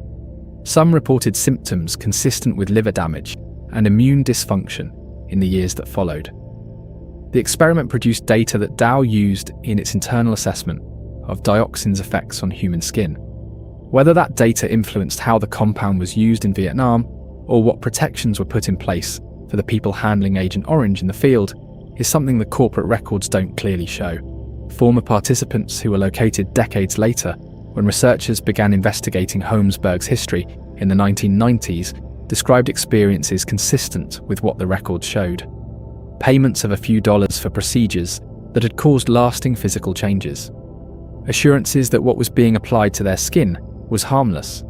Symptoms that arrived later and had no documented cause in their medical histories. Dow Chemical has acknowledged that the experiment took place. It has not acknowledged liability for harm to the participants. What does a corporation owe to the people its contractor damaged when the contractor is dead and the statute of limitations has expired? The broader Agent Orange context gives the Holmesburg dioxin tests a dimension that extends beyond the prison walls. Agent Orange was being sprayed over large areas of Vietnam beginning in 1961. American soldiers and Vietnamese civilians were being exposed to dioxin-contaminated herbicide in quantities that would later be associated with serious health consequences, including cancer, nerve damage, and birth defects in the children of exposed individuals. The data that Kligman was generating at Holmesburg about how dioxin behaved in human skin was simultaneously being generated in the field, involuntarily, by people who had no idea the substance they were being exposed to had been studied in this way. Whether the Holmesburg data influenced how Agent Orange was deployed, or what protective measures were taken for troops in the field, is not something the corporate or military records clearly establish. Veterans who were exposed to Agent Orange in Vietnam have spent decades fighting for recognition of health conditions connected to that exposure. The VA's acknowledgement of Agent Orange-related conditions has expanded over the years, but has been contested and slow relative to the scale of exposure and the evidence of harm. There's a particular quality to this overlap between Holmesburg and Vietnam. The bodies that were being used to generate knowledge about dioxin's effects were in two very different places, a Philadelphia prison and a Southeast Asian jungle, and neither set of people had been asked if they were willing to provide that knowledge. What is the relationship between the knowledge that was generated and the harm that was caused when they happened in the same program at the same time? The veterans who were exposed to Agent Orange in Vietnam and the prisoners who were exposed to dioxin at Holmesburg were connected by a compound that moved between a Philadelphia research ward and a Southeast Asian jungle, without either group knowing the other existed. The dioxin tests at Holmesburg produced data that Dow Chemical used internally. The extent to which that data influenced decision-making about Agent Orange's deployment, or the protective measures offered to the soldiers handling it, has not been fully established. The corporate records that would answer this question have not been made fully public. What is the relationship between knowledge generated through harm and the subsequent decisions made by the people who commissioned that knowledge? Dow settled Agent Orange lawsuits. The Holmesburg prisoners were not parties to that litigation. The The harms existed in parallel and were addressed in completely separate frameworks, or not addressed at all. What is the relationship between knowledge generated through harm and the decisions subsequently made by the people who commissioned that harm? The inmates at Holmesburg and the soldiers in Vietnam never knew they were connected.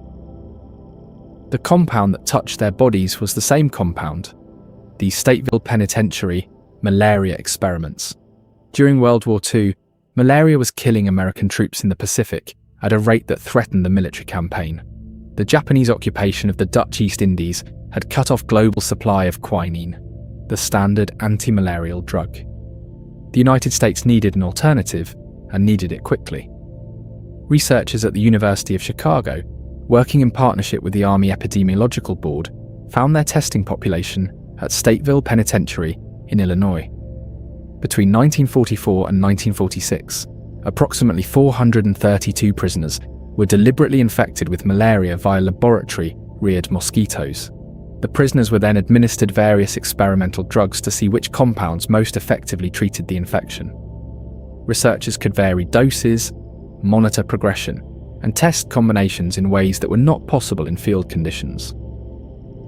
The prisoners were volunteers in a legal sense. They signed consent forms. They were told what malaria was and that the experiment carried risks. Some were motivated by a sense of contribution to the war effort. Some were motivated by small financial payments. Some believed that participation might improve their chances of parole, though the prison administration officially denied this was a factor. What the consent process didn't convey, because the researchers didn't yet know, was the full profile of side effects associated with some of the compounds being tested. Several of the experimental drugs caused serious adverse effects, including cardiac arrhythmia, psychosis, and severe liver damage in some participants. Some subjects experienced effects severe enough to require hospitalization within the prison's medical unit.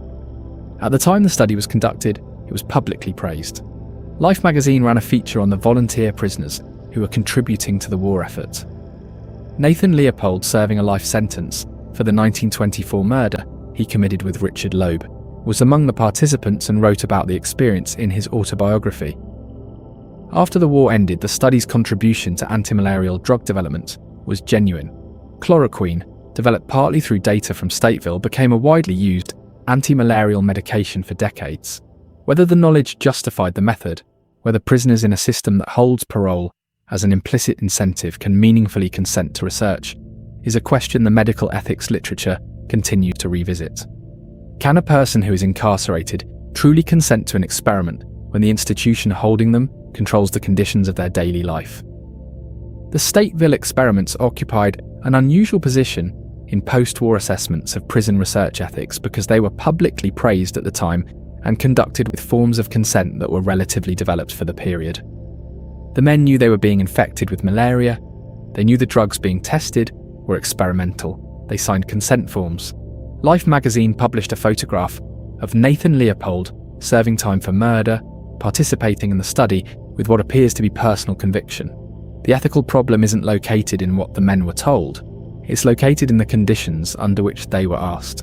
A man in prison who understands that demonstrating good behaviour and civic contribution may positively influence how he is perceived by parole boards is not in the same position as a free citizen choosing whether to enrol in a study. The incentive structure of incarceration shapes what choices look like. The Nuremberg Code, developed in 1947, partly in response to the revelations about Nazi medical experiments, established voluntary consent as the first and most absolute requirement for ethical human experimentation. The code was explicit that consent had to be free from constraint, duress, or overreaching inducement. Whether participation in a malaria study that might be viewed favourably by prison authorities constitutes an overreaching inducement is a question the Stateville researchers did not have the framework to ask because the Nuremberg Code was published in the same year their study concluded. The timing matters. The standards that would have made Stateville ethically problematic were being developed simultaneously with the study itself. What was acceptable in 1944 by prevailing institutional standards was not acceptable by 1947 standards, and by 1972 standards it was clearly indefensible. Does the absence of a rule make an action acceptable? Or does the rule arrive because the action was already wrong? The Nuremberg Code that would have made Stateville ethically indefensible was published in the same year the study ended. The rule arrived as the experiment concluded. Whether the rule arrived because of what happened at Stateville and places like it is the question the historians haven't fully resolved. The men at Stateville who participated in the malaria study were volunteers in a formal sense. They were also men whose every aspect of daily life was controlled by an institution that would later make decisions about their parole. Whether that context is compatible with genuine voluntary consent is the question at the centre of prison research ethics that the Stateville study helped bring into focus. Does the absence of a rule make an action acceptable, or does the rule arrive because the action was already wrong? The Pellagra Prison Experiments. In the early 20th century, Pellagra was killing thousands of people across the American South every year. The disease caused dermatitis, diarrhea, dementia, and death. Public health officials believed it was caused by an infectious agent, a germ that spread through contact the way typhoid or cholera did. Joseph Goldberger, a physician with the United States Public Health Service, disagreed. He had observed that Pellagra clustered in poor communities with restricted diets and that hospital staff who worked directly with Pellagra patients rarely contracted it themselves. He believed it was a nutritional deficiency. To prove this, in 1915, he needed to induce Pellagra in healthy people through diet alone. He found 12 prisoners at the Rankin State Prison Farm in Mississippi who were willing to participate in exchange for a pardon. The men were placed on a restricted diet, primarily cornmeal, grits, sweet potatoes, cane syrup, and a small amount of pork fat. Fresh vegetables, meat in any quantity, and dairy products were eliminated. Within months, several of the men developed classic Pellagra symptoms. Dermatitis appeared on sun-exposed skin. Digestive symptoms followed. The psychological symptoms that characterize advanced Pellagra began in some cases. Goldberger had his proof. Pellagra was caused by a nutritional deficiency, specifically a lack of what would later be identified as niacin, vitamin B3. The finding was correct and eventually contributed to the fortification of staple foods that essentially eliminated Pellagra from the United States within a generation. The men who developed the disease during the experiment did so with their consent, in exchange for a pardon. Some of them received it. The conditions of their participation were harsh, and the physical experience of developing Pellagra is documented in ways that make it clear the suffering was real. What makes the experiment ethically complicated, beyond the obvious question of whether prison conditions make consent meaningful, is the gap between what it established and what was done with the knowledge. Pellagra continued to kill poor black Southerners for decades after Goldberger's proof, because the agricultural and economic systems that produced the nutritional poverty weren't changed by the science alone. Goldberger proved what caused Pellagra in 1915. The disease continued killing people in significant numbers through the 1930s. What does it mean to have the proof and not have the power to act on it? Goldberger's proof was not immediately accepted by the medical establishment or by the public. The belief that Pellagra was infectious was deeply held, and his nutritional theory was resisted partly on scientific grounds and partly because its implications were uncomfortable. If Pellagra was caused by poverty and dietary restriction rather than germs, the solution was not a vaccine or a treatment, but economic and social change. That was a more difficult prescription. He ran subsequent experiments to try to prove that Pellagra wasn't contagious, including what he called filth parties, in which he and colleagues injected themselves with blood and biological material from Pellagra patients to demonstrate that person-to-person transmission didn't occur. These self-experiments were never enough to fully shift the consensus during his lifetime. He died in 1929, having never fully convinced the medical establishment. The practical solution came not from his theory being accepted, but from economic and agricultural change. The mechanization of agriculture, the diversification of southern diets, the introduction of food fortification with niacin in the 1940s, these changes eliminated Pellagra as a major public health problem in ways that didn't require anyone to formally accept or reject Goldberger's explanation. The prisoners at Rankin who developed Pellagra in 1915 suffered for a proof that wasn't accepted during the lifetime of the man who generated it. The disease that their suffering documented continued to kill people for another 20 years after their participation.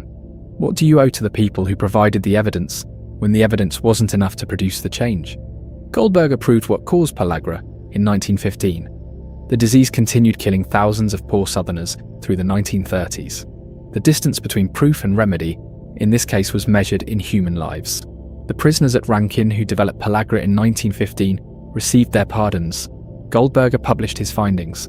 The agricultural and social systems that produced the nutritional poverty that caused Pellagra in poor southern communities were unchanged by the science. The disease kept killing people whose circumstances hadn't changed because a study had demonstrated what caused it. What does it mean to have the proof and not have the power to act on it? Goldberger injected himself and colleagues with biological material from Pellagra patients to prove it wasn't contagious and still couldn't fully shift the medical consensus. He died in 1929 still arguing. The nutritional solution that eventually eliminated Pellagra arrived through economic change and food fortification, not through scientific persuasion. The prisoners at Rankin State Prison Farm, who developed Pellagra in 1915, suffered for a proof that wasn't enough to change anything on its own. The San Quentin Testicular Transplant Experiments. Leo Stanley was the chief medical officer at San Quentin State Prison in California from 1913 to 1951. He was a committed eugenicist who believed that criminal behavior was largely a product of biological inadequacy and that the correct response was biological intervention. His particular interest was in the relationship between testosterone, vitality, and what he characterized as normal social functioning. Between roughly 1918 and 1940, Stanley performed testicular transplant procedures on hundreds of San Quentin inmates. The early procedures used testicles harvested from executed prisoners immediately following their deaths, transplanted into living inmates who Stanley believed suffered from testosterone deficiency.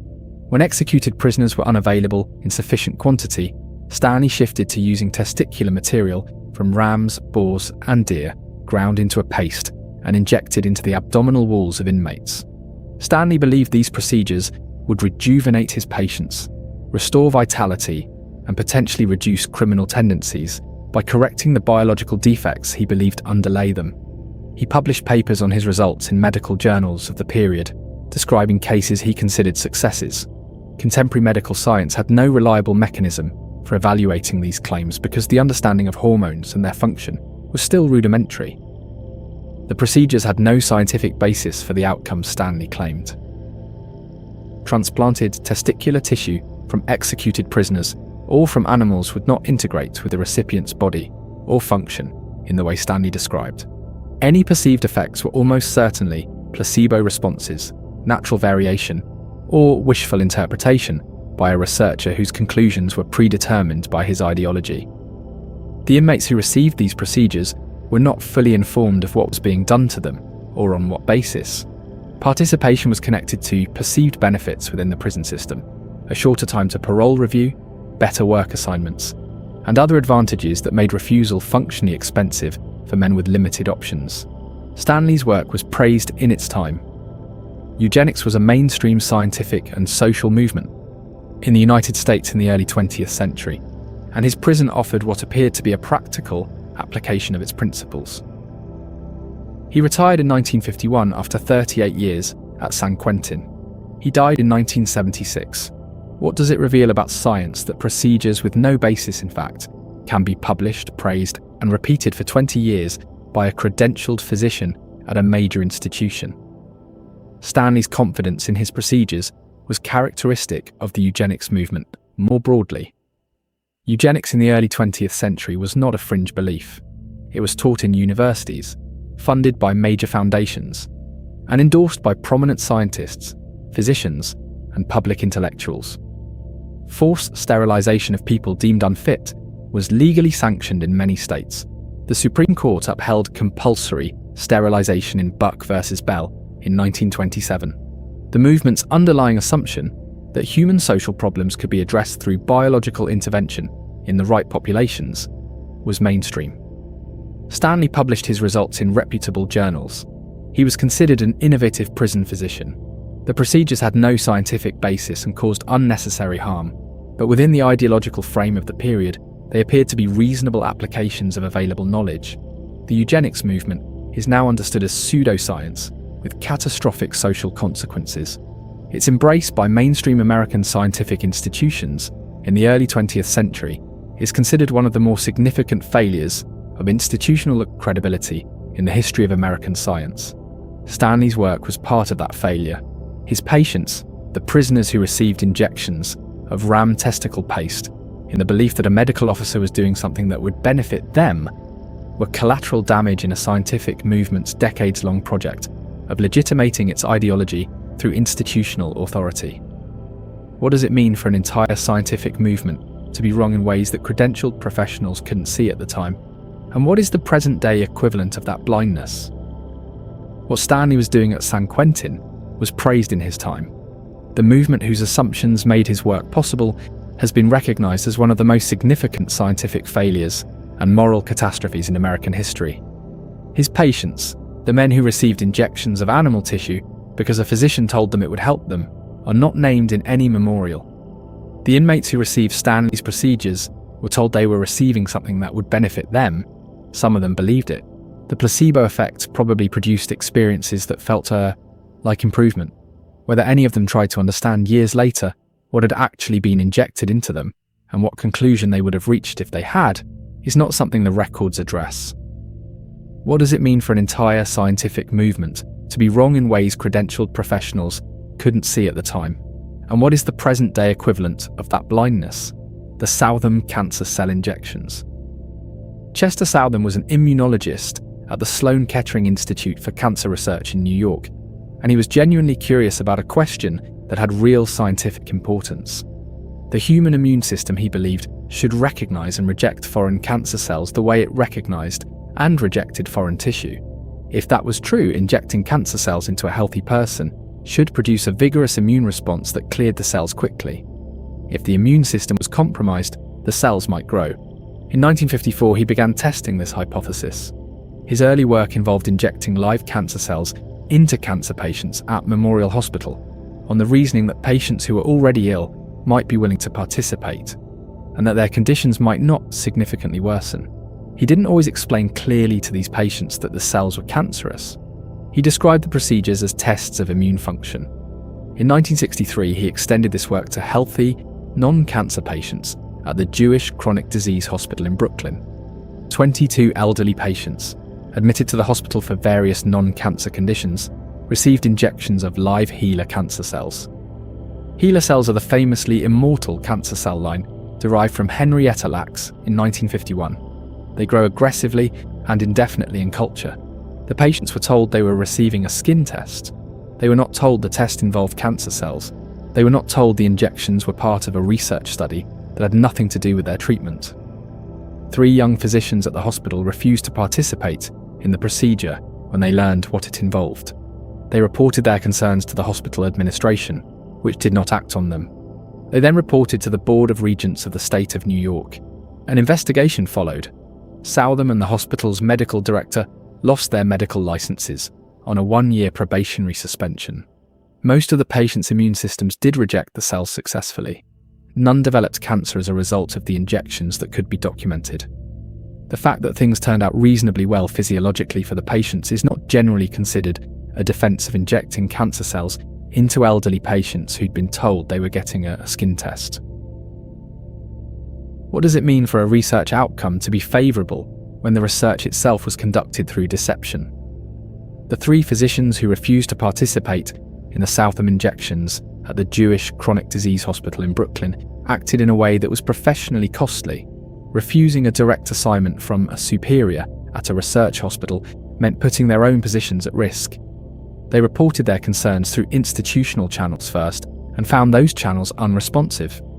They then escalated to external regulatory bodies.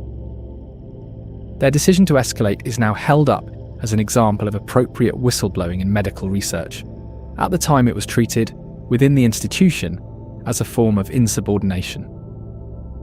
The investigation that followed their complaint was thorough enough to produce a formal finding against Southam and his colleague at the hospital. The Board of Regents found that the patients had not been adequately informed, that the consent process was deficient, and that the experiment had been conducted in a way that violated the ethical standards of the medical profession. Southam's defence throughout the proceedings was that the amounts of cancer cells injected were unlikely to cause cancer in a person with a healthy immune system, and that the scientific value of the information justified the method. The board found this argument insufficient. He served his 1-year probationary suspension and then returned to his research career. He was later elected president of the American Association for Cancer Research. What does it mean for someone found to have conducted unethical research to return to a position of professional distinction in the same field? And what does that trajectory say about how institutions process ethical violations? Southam became president of the American Association for Cancer Research after his probationary suspension. The 3 physicians who refused to participate in his Brooklyn experiment never achieved comparable recognition. The institutional trajectory of the people involved is its own kind of data. The Southam case is sometimes described as a case where the system worked because the researchers who refused to participate reported the problem. An investigation occurred and a sanction was imposed. What that description leaves out is that the sanction was a 1-year probationary suspension for injecting cancer cells into elderly patients who had been told they were getting a skin test. What does it mean for a research outcome to be handled appropriately when the consequences for the people responsible are minimal and the people who were harmed received no ongoing acknowledgement? The trust the patients had in the hospital was the mechanism through which the deception operated. Without it, the experiment couldn't have been conducted the way it was. The researchers could describe the procedure to themselves as procedurally adequate because the patients had no reason to question it. The Fernald School Radiation Experiment. The Walter E. Fernald State School in Waltham, Massachusetts was a residential institution for children with intellectual disabilities. In the late 1940s and into the 1950s, researchers from the Massachusetts Institute of Technology, in collaboration with the Quaker Oats Company, used children at Fernald as subjects in a nutritional study. The study's scientific purpose was legitimate. Researchers wanted to understand how the human digestive tract absorbed iron and calcium from oatmeal and other cereals. To trace this absorption, they added radioactive isotopes to the children's breakfast food. Radioactive iron and calcium tracers would move through the children's digestive systems in ways that could be detected and measured, allowing researchers to map exactly how these nutrients were absorbed. The children involved, who had intellectual disabilities or were wards of the state with no family available to advocate for them, were recruited into what was called the Science Club. Membership in the Science Club came with real benefits within the school's environment: special outings, extra food, attention from staff, visits to Red Sox games. Parents of children at the school were sent letters requesting permission for their children to participate in the club. The letters mentioned a nutritional study. They did not mention radioactive isotopes. Many parents signed the permission forms without understanding what they were agreeing to. Some later said they would not have consented had they known the full nature of the study. The radiation doses the children received were low by the standards of the period and are not considered by most experts to have posed a serious cancer risk. Whether that assessment would have comforted the parents who were not told what was actually happening is a different question. The study came to light in 1993 through reporting by the Boston Globe and was subsequently investigated as part of the broader Advisory Committee on Human Radiation Experiments established by President Clinton. MIT and the Quaker Oats Company eventually reached a settlement with former participants, paying each survivor approximately $60,000. What does it mean to use the word consent when the document asking for it has been specifically written to omit the most important information? The Advisory Committee on Human Radiation Experiments reviewed thousands of government-sponsored studies and found that vulnerable populations were disproportionately used, consent was often inadequate, and material information was regularly withheld from subjects. The Fernald case was notable in the committee's findings for the gap between what parents were told and what was done. The Science Club framing was specifically designed to make participation attractive, and the consent process was specifically designed to omit information that would have made parents less likely to agree. This wasn't accidental. Researchers knew that radioactive tracer studies would face more resistance from parents than nutritional studies, so they described them as nutritional studies. The $60,000 settlement that MIT and Quaker Oats reached with the surviving former participants in the late 1990s was criticised by some advocates as inadequate. The men who had been Science Club members as children at Fernald had grown up carrying something that had been done to them without their understanding, something that their parents had been manipulated into allowing. The irony of the Quaker Oats involvement, specifically, a company whose public image was built on wholesome nutrition and family values, had not been lost on the journalists and advocates who followed the case.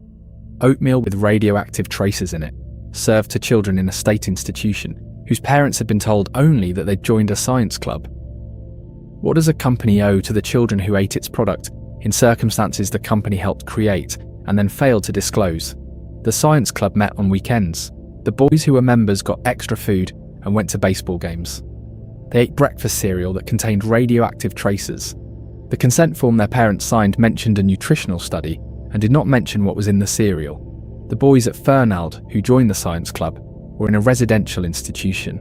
They had limited contact with family. They had intellectual disabilities that made them dependent on the institution's staff for their daily needs. The people in authority over them enrolled them in a study for which their parents had signed forms that deliberately omitted the most important information. What does the word consent mean when the document requesting it has been specifically written to leave out what the person signing it most needed to know? The traces were at doses most researchers and now consider low risk. The settlement was paid. The acknowledgement was in the language of legal settlement, which is a specific kind of acknowledgement that stops well short of a full account. The science club boys grew up. Most of them have died. The ones who were found in the 1990s and told what had been in their oatmeal were in their 50s and 60s by then. What does it mean to be told, half a century later, what you ate for breakfast as a child in an institution that was supposed to care for you? The Cincinnati Radiation Experiments. Eugene Sanger was a radiologist at the University of Cincinnati College of Medicine. Beginning in 1960 and continuing through 1971, he conducted a series of whole-body radiation experiments on 87 cancer patients. The patients were primarily poor and black. Most had advanced cancers and had already received standard treatments. They were told they were receiving a form of cancer treatment. They were not receiving cancer treatment. The study was funded by the Defense Atomic Support Agency, which was interested in understanding how radiation exposure affected the performance of soldiers in a nuclear combat environment. Specifically, the agency wanted to know at what doses and after what intervals radiation exposure would cause incapacitation, and whether that incapacitation was temporary or permanent. The doses administered in the study were high, in some cases higher than what would be delivered in standard radiation therapy for the cancers the patients had. Whole-body radiation at those doses causes severe radiation sickness, bone marrow suppression, nausea, extreme fatigue, and immune system compromise. Several patients died within weeks or months of their participation. Research into the record suggests that radiation sickness contributed to some of these deaths. The patients' families were not informed of the study's military funding or its actual purpose. Many of the patients themselves had limited education and may not have fully understood the consent process. Several family members who came forward decades later, when the experiments became public, described relatives who had returned from their appointments at the university hospital severely ill, deteriorating rapidly in ways that hadn't been explained. Sanger maintained until his death in 2007 that the experiments were ethically conducted and that the doses provided were consistent with therapeutic treatment of that era. Critics disputed this characterization and pointed to evidence that doses exceeded what would have been considered appropriate treatment for the patient's specific conditions. A class action lawsuit filed on behalf of the families of the subjects was settled in 1999. The university expressed regret for the pain caused. What is the difference between expressing regret and taking responsibility? And who decides when the distance between them is acceptable? The Advisory Committee on Human Radiation Experiments, established in 1994, investigated Cincinnati and found that the study failed to meet the ethical standards of its own era. The committee noted that the patient's consent was compromised by their circumstances, that the study's actual purpose was not disclosed, and that the doses administered exceeded what would be considered standard therapy for the conditions the patients had. Sanger disputed these findings for the remainder of his life. He maintained that the radiation doses were within therapeutic ranges, that the patients had received appropriate information, and that the study's contribution to understanding radiation effects on humans was scientifically valuable. The committee's investigation found documents that suggested Sanger was aware that some patients had suffered significant harm from the radiation and that the study's military funders had been more interested in incapacitation thresholds than in therapeutic outcomes. These documents were not consistent with the study's presentation as cancer treatment.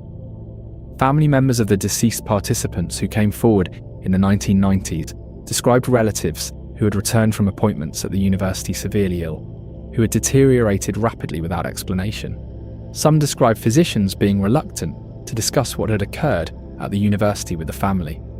Some described medical records that were incomplete or missing. The class action that followed, settled in 1999, distributed compensation to the estates of those who had died and to living survivors. The university expressed regret. Sanger was not personally required to compensate anyone.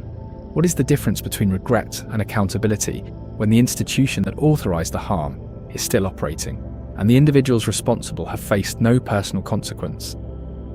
The university expressed regret in 1999. Sanger continued to dispute the committee's findings until his death in 2007. The patients who deteriorated rapidly after their appointments were not available to dispute anything by the time the investigation concluded. Sanger maintained until his death that he had done nothing wrong. The families of the patients who died maintained that their relatives had been used as military test subjects without their knowledge. The 1999 settlement distributed money to estates and survivors. It did not produce a formal finding of wrongdoing. What is the difference between expressing regret and taking responsibility, and who decides when the distance between them is acceptable? The Defense Atomic Support Agency wanted to know at what radiation dose a soldier becomes unable to function. The cancer patients at Cincinnati, who were told they were receiving treatment, were the instrument through which that question was investigated. What is the difference between expressing regret and taking responsibility for what was done? The plutonium injection experiments. In 1945, the United States government was in the final months of producing the atomic bomb. Plutonium was one of the two fissile materials being used, and the Manhattan Project scientists faced a significant practical problem. Workers handling plutonium were being exposed to it in ways that were not yet well understood. Scientists needed to know how plutonium moved through the human body, how much was retained in which tissues, and what quantities constituted dangerous versus lethal exposures. They needed this information quickly, and they needed it from human subjects. Between 1945 and 1947, 18 people were injected with plutonium at hospitals and research facilities across the United States: the University of California Hospital in San Francisco, the University of Rochester, Oak Ridge in Tennessee, Chicago. The subjects were identified as suitable candidates, in most cases because they were believed to have terminal illnesses and short life expectancies. Some had cancer. Some had other conditions their physicians considered fatal. In several cases, the medical assessments turned out to be wrong. At least one subject, a man named Albert Stevens, who was injected in San Francisco in 1945 and diagnosed with terminal stomach cancer, didn't have stomach cancer. He had a benign ulcer. He lived for another 20 years following his plutonium injection, which meant he was carrying the injected plutonium for 2 decades while researchers periodically collected his urine and feces to analyze how the element was being excreted from his body. The subjects were not told they were being injected with plutonium. They were not told the injections were experimental rather than therapeutic. Most believed they were receiving some form of medical treatment related to their conditions. The experiments produced the safety data the Manhattan Project needed. Radiation exposure limits for workers were established partly on the basis of what was learned from these 18 people. Stevens's case became particularly significant in the radiation experiments investigations of the 1990s because his long survival provided researchers with a uniquely detailed picture of long-term plutonium retention and excretion in a living human subject. He didn't know he was a subject. He thought he'd received treatment for cancer he didn't have. What does it mean to be the source of knowledge about something that was done to you without your understanding of what was being done? The 18 plutonium injection subjects were studied by the Advisory Committee on Human Radiation Experiments in the 1990s, and many of their stories were reconstructed for the first time from records that had been classified since the 1940s. The reconstruction revealed details that the subjects' families had not known. What had been told to some of them as routine treatment or diagnostic injection turned out to be part of a program that served the Manhattan Project's needs more directly than it served theirs. Albert Stevens, the man who was injected in San Francisco in 1945 and lived for another 20 years, became the most extensively documented of the 18. Researchers had continued collecting urine and stool samples from him over the years for analysis. His record showed the most complete picture available of how plutonium moved through a living human body over time. His daughter, in an interview with a journalist decades after the experiment, described not having known any of this until the investigations of the 1990s brought it to public attention. Her father had never known what he'd been injected with. She had grown up with him without knowing what his treatment at the university had actually involved. The scientists who ran these experiments were operating under genuine urgency. The bomb program was real. The need to protect workers from radiation exposure was real. The data they needed was not otherwise available. None of this changes what they did to the 18 people who were injected. The knowledge that came from those 18 people is still in use in some form in the radiation safety standards that protect workers today. What does it mean to benefit from knowledge that was taken from someone without their understanding of what they were giving? Albert Stevens lived for 20 years after his plutonium injection. He provided urine and stool samples for researchers throughout that time. He never knew why. His daughter learned what he had been part of from a journalist in the 1990s, 50 years after the fact. The 18 people who were injected with plutonium in 1945 and 1947 did not know what they were receiving. Some of them died with terminal diagnoses that were used to justify their selection. Some of them lived for years or decades longer than those diagnoses predicted, carrying the injected material in their bodies while researchers periodically collected samples they didn't understand the purpose of. What does it mean to be the source of knowledge about something done to you without your understanding of what was being done? Albert Stevens' urine was collected for analysis over 20 years. His daughter learned this from a journalist in the 1990s. His doctor had told him he was being treated for cancer he didn't have. What does it mean to be the source of knowledge about something done to you without your understanding of what was being done? The human radiation experiments. The plutonium injections were not isolated cases. Between the early 1940s and the mid-1970s, the United States government sponsored thousands of experiments involving radiation exposure of human subjects. The subjects included hospital patients, prison inmates, soldiers, mental institution residents, pregnant women, and children. The agencies involved included the Atomic Energy Commission, the Department of Defense, the CIA, and multiple branches of the military. The institutions that participated ranged from major research universities to small regional hospitals. The scale of what occurred only became fully visible in 1994, when President Clinton established the Advisory Committee on Human Radiation Experiments, a panel charged with investigating what had been done and documenting it as completely as possible. The committee reviewed thousands of classified documents and took testimony from survivors, family members, and former researchers. Its final report, published in 1995, ran to nearly 900 pages. What the report documented was not a single program with a single chain of authorization. It was a collection of programs operating across multiple agencies and institutions over 3 decades, united by a common set of assumptions. That radiation research required human subjects, that certain populations were more available for this purpose than others, that the classification system that governed nuclear research could also be used to keep research on human subjects from public scrutiny, and that the institutional frameworks of the period didn't require the same level of disclosure and consent that would be considered standard for other kinds of medical research. Some of the experiments documented were relatively low risk by any standard. Some involved significant radiation exposures with documented adverse effects. Some involved exposures so high that death was an anticipated rather than unexpected outcome in some percentage of cases. The committee found that the overall ethical standard of the research varied enormously.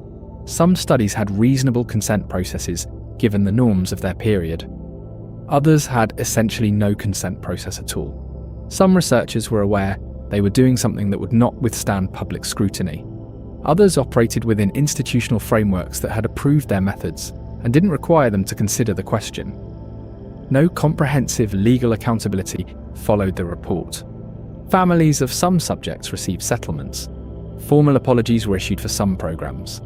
The broader system that had produced 30 years of radiation experiments on unconsenting subjects was acknowledged as problematic and then largely left in the past. What would it take to account fully for something this large, And what does it mean that the answer turned out to be a 900-page report and some settlements?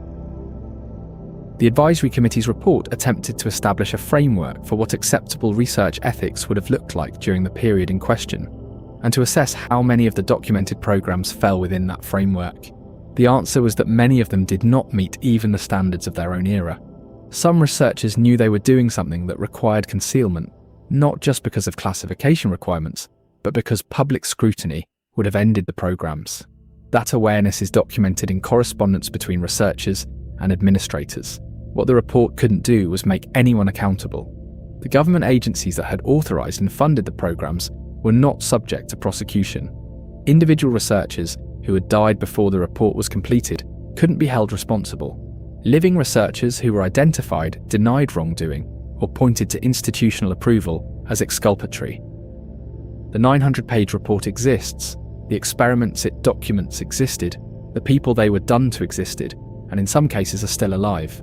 A formal acknowledgement of what was done, however thorough, is a different thing from the kind of accountability that might have prevented it in the first place, or produced consequences sufficient to deter similar programs in the future. What would accountability for something this large look like? And what does it mean that the answer turned out to be a report and some settlements? The experiments ran for 30 years across dozens of institutions. The people inside them didn't know they were connected to a pattern. They were patients and prisoners and soldiers, and each of them experienced what was done to them as something done only to them. What would it take to account fully for something that large? The 900-page report exists. The agencies that authorised the programs continue to exist. The institutional cultures that permitted the experiments have been reformed in some ways, and in other ways are continuous with what preceded them. What does accountability for something this large actually look like? What would accountability for something that large actually look like? And what does it mean that the answer turned out to be a 900-page report and some settlements? A formal acknowledgement is a different thing from the kind of accountability that might have prevented it in the first place. The report was 900 pages. The settlements were payments. The experiments ran for 30 years. The Totskoye nuclear exercise. On September 14th, 1954, the Soviet army detonated a 40-kiloton atomic bomb over the Totskoye range in the Orenburg region of Russia. The weapon was dropped from a Tu-4 bomber at an altitude of roughly 350 meters and exploded in the air. 45,000 Soviet soldiers and military personnel were positioned in the area. Shortly after the blast, they were ordered to march toward and through the hypercenter of the explosion. The exercise was called Operation Snowball. Marshal Georgy Zhukov, one of the most decorated military figures in Soviet history, commanded it. The stated purpose was to develop tactics and training for combat operations in a nuclear battlefield.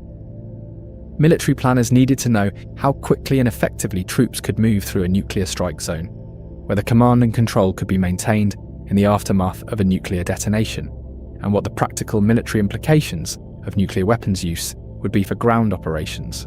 The soldiers who participated were not fully informed of the risks.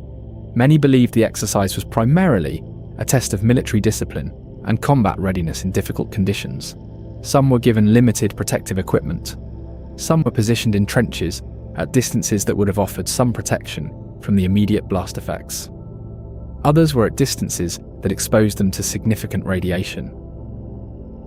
The civilian population in the surrounding region was also exposed to fallout from the blast. Evacuations were conducted in a limited area, but the fallout spread was not entirely predictable, and communities beyond the evacuation zone received exposure that was not documented or acknowledged for decades.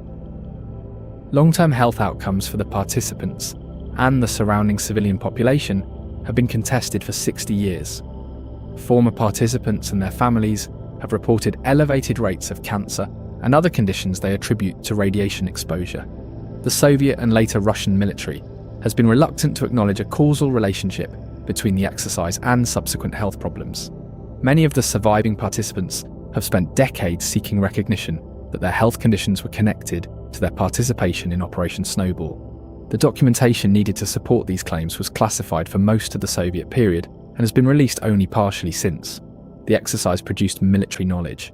Whether it produced knowledge that couldn't have been obtained through other means, and whether that knowledge was worth the exposure of 45,000 people to a nuclear detonation, are questions the declassified record raises, but doesn't resolve. What do you owe to soldiers who were ordered to march through a nuclear blast zone and then told their health consequences were unrelated to what they'd been ordered to do? The Russian government has been reluctant to acknowledge a causal link between the exercise and subsequent health problems. The position of official denial, qualified by occasional expressions of sympathy, has been consistent. Some former participants have given interviews describing the experience in considerable detail. They described the heat and noise and visual spectacle of the detonation, the march toward the hypercenter through disturbed ground, the sense of participating in something historically significant that they didn't fully understand. They describe health problems arriving years later, conditions their doctors could not explain with reference to anything in their documented medical histories. The exercise was not a secret at the time. Soviet propaganda presented it as a demonstration of military readiness in the nuclear age. Newsreel footage of the mushroom cloud and the marching soldiers was used for public consumption. What was not made public was the radiation exposure the participants received, or the subsequent health consequences for those who survived the immediate exercise. Some of the men who participated in Operation Snowball are still alive. They are in their late 80s and 90s. The recognition they've sought for their health conditions has been partial and contested throughout their lives. 45,000 soldiers were ordered to march toward a nuclear explosion. The order came from one of the most decorated military commanders in Soviet history. The soldiers followed it. What do you owe to soldiers who were ordered to march through a nuclear blast zone and then told their health consequences were unrelated to what they'd been ordered to do? The exercise was filmed. Footage of the mushroom cloud and the marching soldiers was released for public consumption. The classified part was the radiation. The classified part was the health consequences. The classified part was the thing that mattered most to the people who had been ordered to march. What do you owe to soldiers who followed an order that was later classified as something that hadn't happened to them? The footage of the exercise was released as propaganda. The classified part, the radiation and its health consequences, was the thing the propaganda didn't include. It was also the thing the veterans have spent their lives trying to get acknowledged. What do you owe to people who followed an order and were then told its consequences hadn't happened to them? The mustard gas experiments on US soldiers.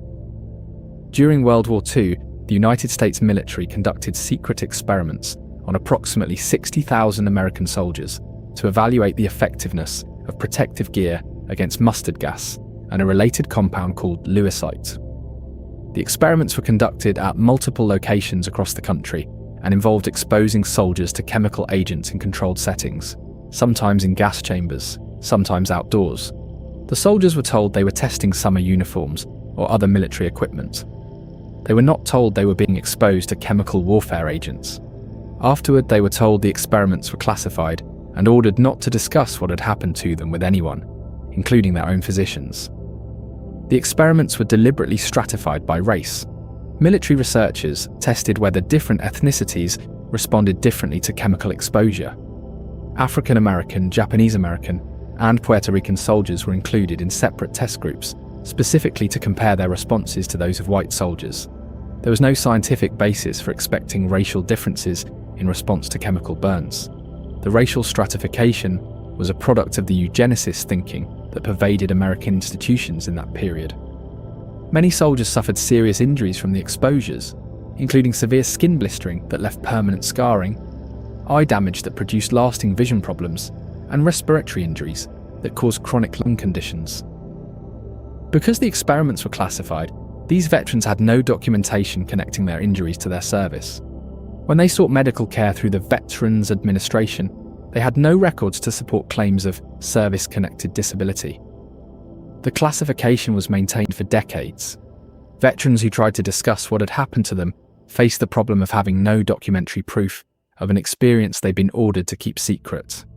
Some of them carried the physical evidence of what had been done to them in the form of scarring and chronic conditions, but the institutional record that would have connected those conditions to their military service was sealed.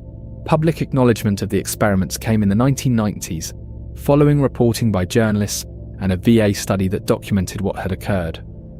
Some veterans received formal acknowledgement of their service-connected conditions late in their lives.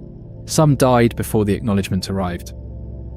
What does it mean to carry the physical evidence of something done to you for 40 years while being prohibited from saying what it is. The veterans carried their injuries without documentation for decades. VA disability claims were denied because the service records didn't reflect the exposure. The classification that prevented them from discussing what happened also prevented the institutional record that would have supported their claims from existing. A 1993 report by the Institute of Medicine documented the experiments and confirmed that the veterans had received no adequate follow-up care and that the VA's denial of their claims had been based on incomplete records. Following the report, the VA established procedures for recognizing conditions connected to the wartime chemical experiments as service-related. For some veterans, this recognition arrived in time to be meaningful. For others, it arrived after years of fighting an institution that had all the relevant information and had used the classification system to avoid acknowledging what it had done. The racial stratification of the experiments produced a specific kind of additional harm. The records that documented which soldiers had been assigned to race-segregated test groups were classified. When researchers began investigating the experiments in the 1980s and 1990s, they found documentation of the racial stratification in military archives. The veterans who had been used in these comparisons had not been told this was part of what they were participating in. Being exposed to mustard gas was harmful. Being exposed to mustard gas while being categorized by race for comparative analysis, without any scientific basis for the categorization, added a specific dimension of dehumanization to what was already a harm. What does it mean to carry the physical evidence of something done to you for 40 years while being prohibited from naming what it is? The mustard gas left marks on their bodies. The classification left a mark on their records. One was visible, one was institutional. Both prevented them from accessing what they were owed. What does it mean to carry visible evidence of harm in a body whose institutional record says the harm didn't occur? Congress passed legislation in 1994 requiring the Department of Defense to notify former Edgewood and related chemical experiment subjects and provide them access to health records. The effort was acknowledged as incomplete. Some men had died. Some records had been destroyed or were too damaged to interpret. Some subjects couldn't be found because the records needed to locate them were classified in a way that prevented the notification teams from accessing them. The physical evidence of what was done to them was in their bodies. The institutional record was in a classified archive. The gap between those two things was where their claims for recognition lived for decades. The Biosphere 2 experiment. In September 1991, 8 people sealed themselves inside a 3.14-acre glass and steel structure in the Arizona desert and didn't come out for 2 years. They were scientists, researchers, and crew members on a mission that had been years in the planning. The structure they were entering, called Biosphere 2, contained 7 distinct miniature biomes: a tropical rainforest, a savanna, a desert, a marsh, a coastal fog region, an agricultural zone, and a miniature ocean complete with a coral reef.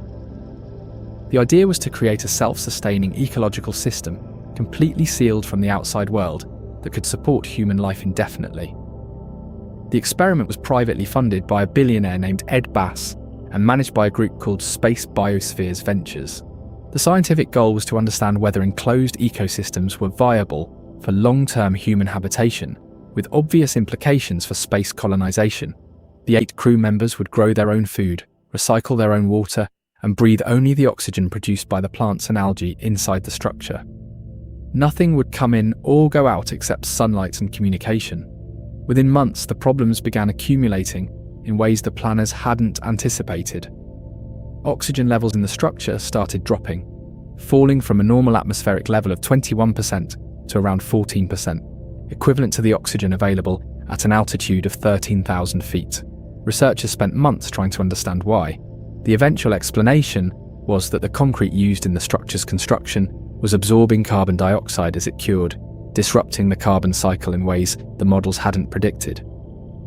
Crop failures led to chronic food scarcity. The crew members, who had entered the mission planning for varied and adequate nutrition, found themselves significantly underfed and spending most of their waking hours farming. Relationships deteriorated. The 8 crew members split into 2 factions that stopped speaking to each other. Some of the scientific protocols that had been central to the mission's stated purpose were abandoned as day-to-day survival consumed more and more of the crew's capacity. The mission lasted 2 years, as planned. When the crew emerged in September 1993, they were noticeably thinner and psychologically worn. A second mission in 1994 ended in conflict, management disputes, and ultimately sabotage of some of the systems. The experiment never produced the self-sustaining enclosed ecosystem it was designed to test. What Biosphere 2 produced instead was a demonstration of how difficult it is to predict what will go wrong inside a closed system, and what happens to human groups when the environment they're trapped in starts failing in ways they didn't plan for. What does it reveal about human psychology that 8 people, selected and trained for this purpose, couldn't maintain cooperative function under those conditions? The psychological research that came out of the Biosphere 2 experience, particularly the work on how small groups behave under conditions of resource scarcity and environmental stress, turned out to be more valuable than the ecological research the mission was designed to produce. 8 people, carefully selected for compatibility and competence, under conditions of environmental stress they hadn't planned for, split into 2 factions that stopped speaking to each other. The factions persisted for the remainder of the 2-year mission. Members of opposing factions ate at opposite ends of the dining table. They communicated through written notes rather than conversation. They continued performing their assigned scientific duties while maintaining a state of sustained social conflict. The crew members who have spoken publicly about the mission in the years since describe it differently depending on which faction they were in and how much distance they've achieved from the experience. Some describe it as the defining experience of their professional lives, genuinely difficult but ultimately meaningful. Some describe the psychological damage as significant and lasting. What the Biosphere 2 experiment demonstrated, unintentionally, is that the ecological problem and the human problem were connected in ways the planners hadn't modelled. A system built to test whether human beings could survive in an enclosed artificial ecosystem also tested whether human beings could maintain cooperative social function under conditions of environmental unpredictability and resource scarcity.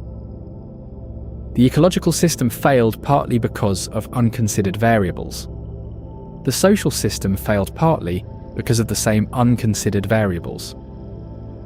A second crew entered in 1994, partly to salvage something from the mission scientifically. Management disputes between the crew and the organisation managing the facility intensified throughout their stay. 2 crew members were eventually terminated for insubordination. Before leaving, they opened the airlocks and introduced outside air into the sealed structure, ending the closed system integrity the entire project had been built around. What does it reveal about human psychology that people selected and trained for exactly this purpose couldn't sustain cooperative function under those conditions? The third wave experiment. Ron Jones was a history teacher at Cubberley High School in Palo Alto, California in 1967. He was trying to explain to his students how ordinary Germans had been able to participate in or silently accept the atrocities of the Nazi regime. His students couldn't understand it. They kept saying that they would have resisted, that something like that could only happen to people who were fundamentally different from them, people without the critical thinking and individual values that American students possessed. So Jones decided to show them. On Monday, he introduced a new classroom rule. Students had to stand beside their desks when answering questions. Posture was discipline. Discipline was community. The students complied. On Tuesday, he added a salute, a curved hand pressed to the shoulder. He named the movement the third wave, after the idea that the third wave in a set of ocean waves is the largest and most powerful. He told the students they were part of something that would spread beyond the classroom. By Wednesday, students who had not been in class on Monday and Tuesday began arriving, wanting to join. By Thursday, the movement had spread beyond Jones's classroom to other parts of the school and had grown to more than 200 students. Members were policing each other's compliance with the rules. Students were reporting classmates who broke them. The atmosphere in Jones's classroom had shifted from a place of open discussion to something that felt, to Jones, increasingly dangerous. He hadn't expected it to work this quickly. He hadn't expected it to spread beyond his class at all. He had thought he was running a demonstration that would make a point in the course of a class period. What he was running by Thursday was something he felt he needed to stop before he lost control of it. On Friday, he gathered students in the auditorium under the pretense that the third wave was a national movement and that a television announcement of its leader would be a broadcast. He turned on a blank screen, let the students sit with the anticipation for a moment, and then showed them film footage of Nazi rallies. He told them they had just demonstrated, in 5 days, how easily ordinary people with no particular predisposition toward fascism could be drawn into a totalitarian structure. Some students cried, some were angry at having been manipulated, some were disturbed by what they had participated in without fully recognizing what was happening. Jones ran the experiment once, he didn't repeat it. He had wanted to make a point about how fascism worked. He made the point more thoroughly than he'd intended.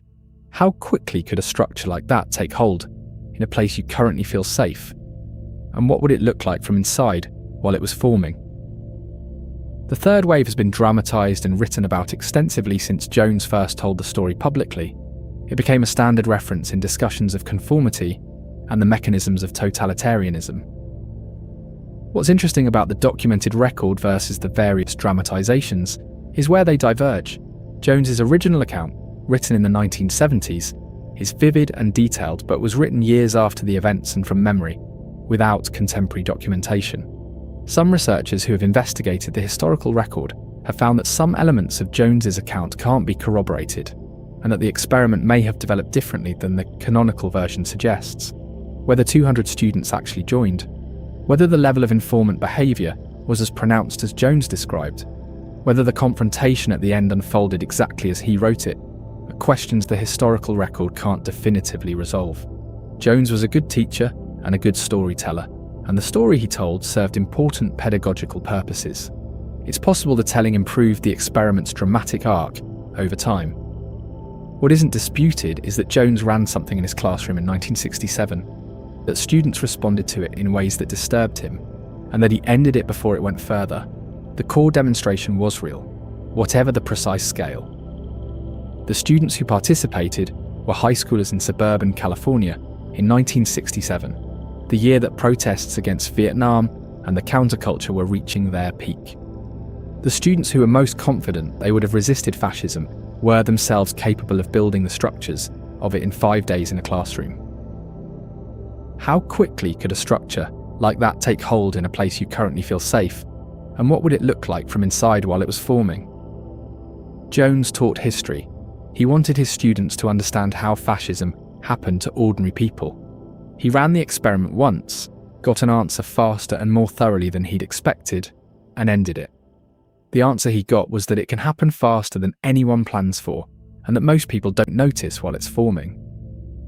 What does the speed of formation suggest about how you'd recognise it?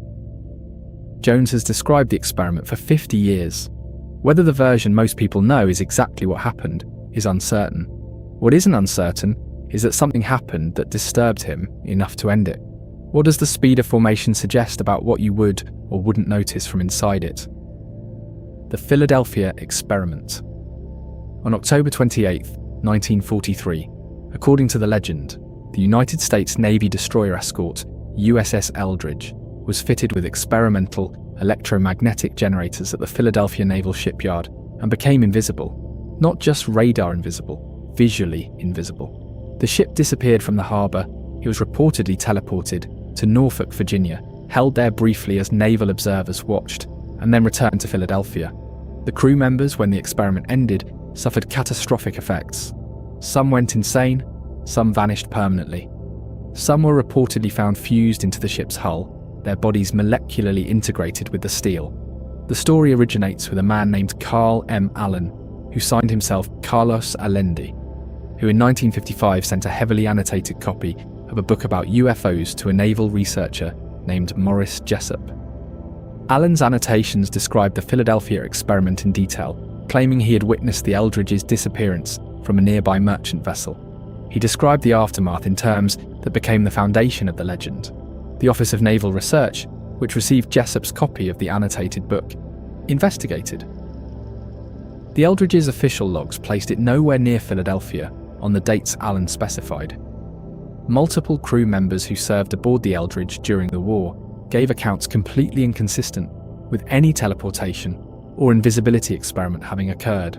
The ship's operational history was documented and available.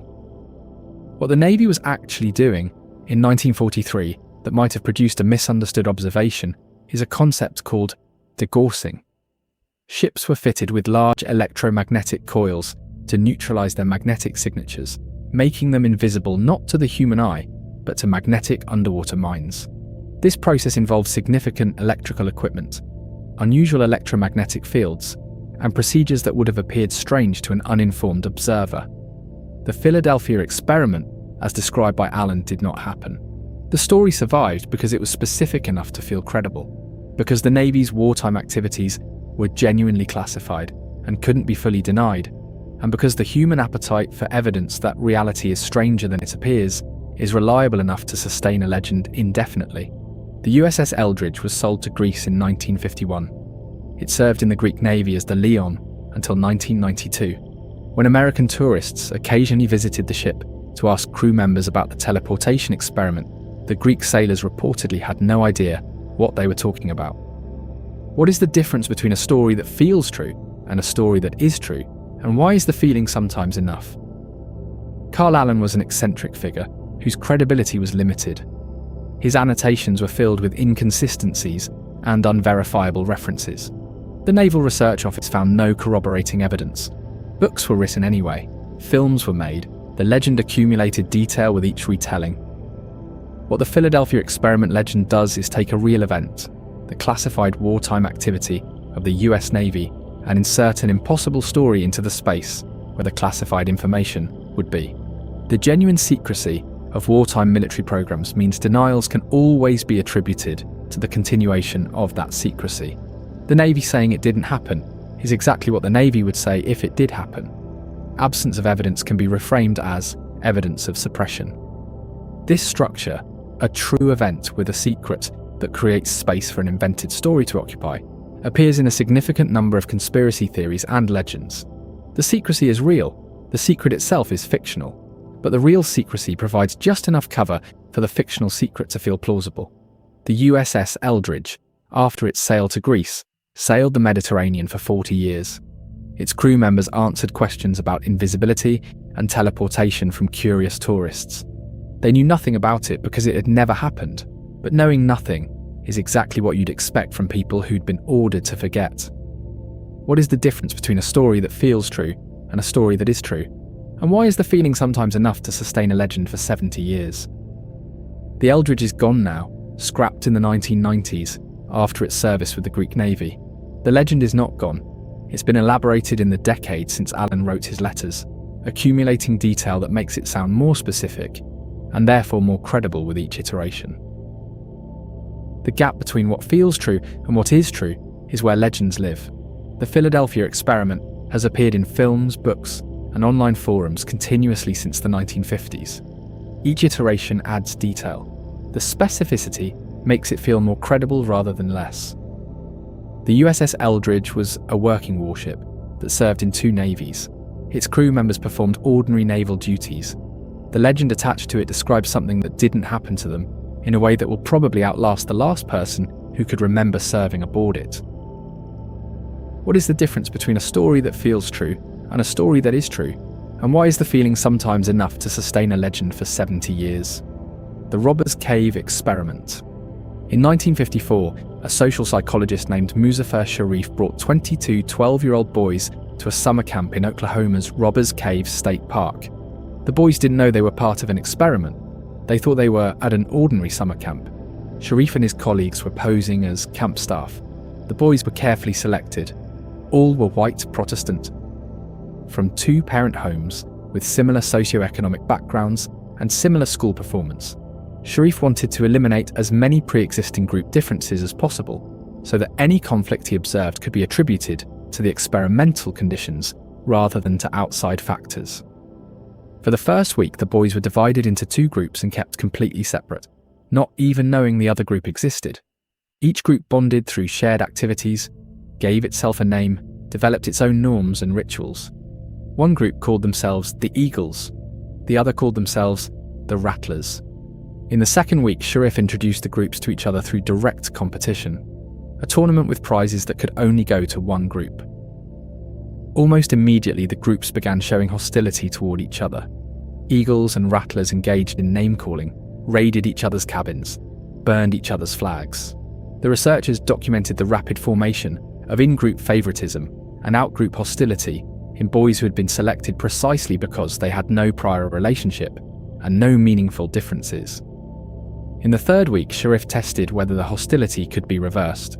Simply bringing the groups together for pleasant activities didn't work. Watching movies together, sharing meals, attending the same events produced continued tension rather than reconciliation. What worked was introducing problems that required the two groups to cooperate because neither could solve them alone. A broken water supply, a truck that needed to be pulled out of mud, a shared food situation that required both groups to pool resources.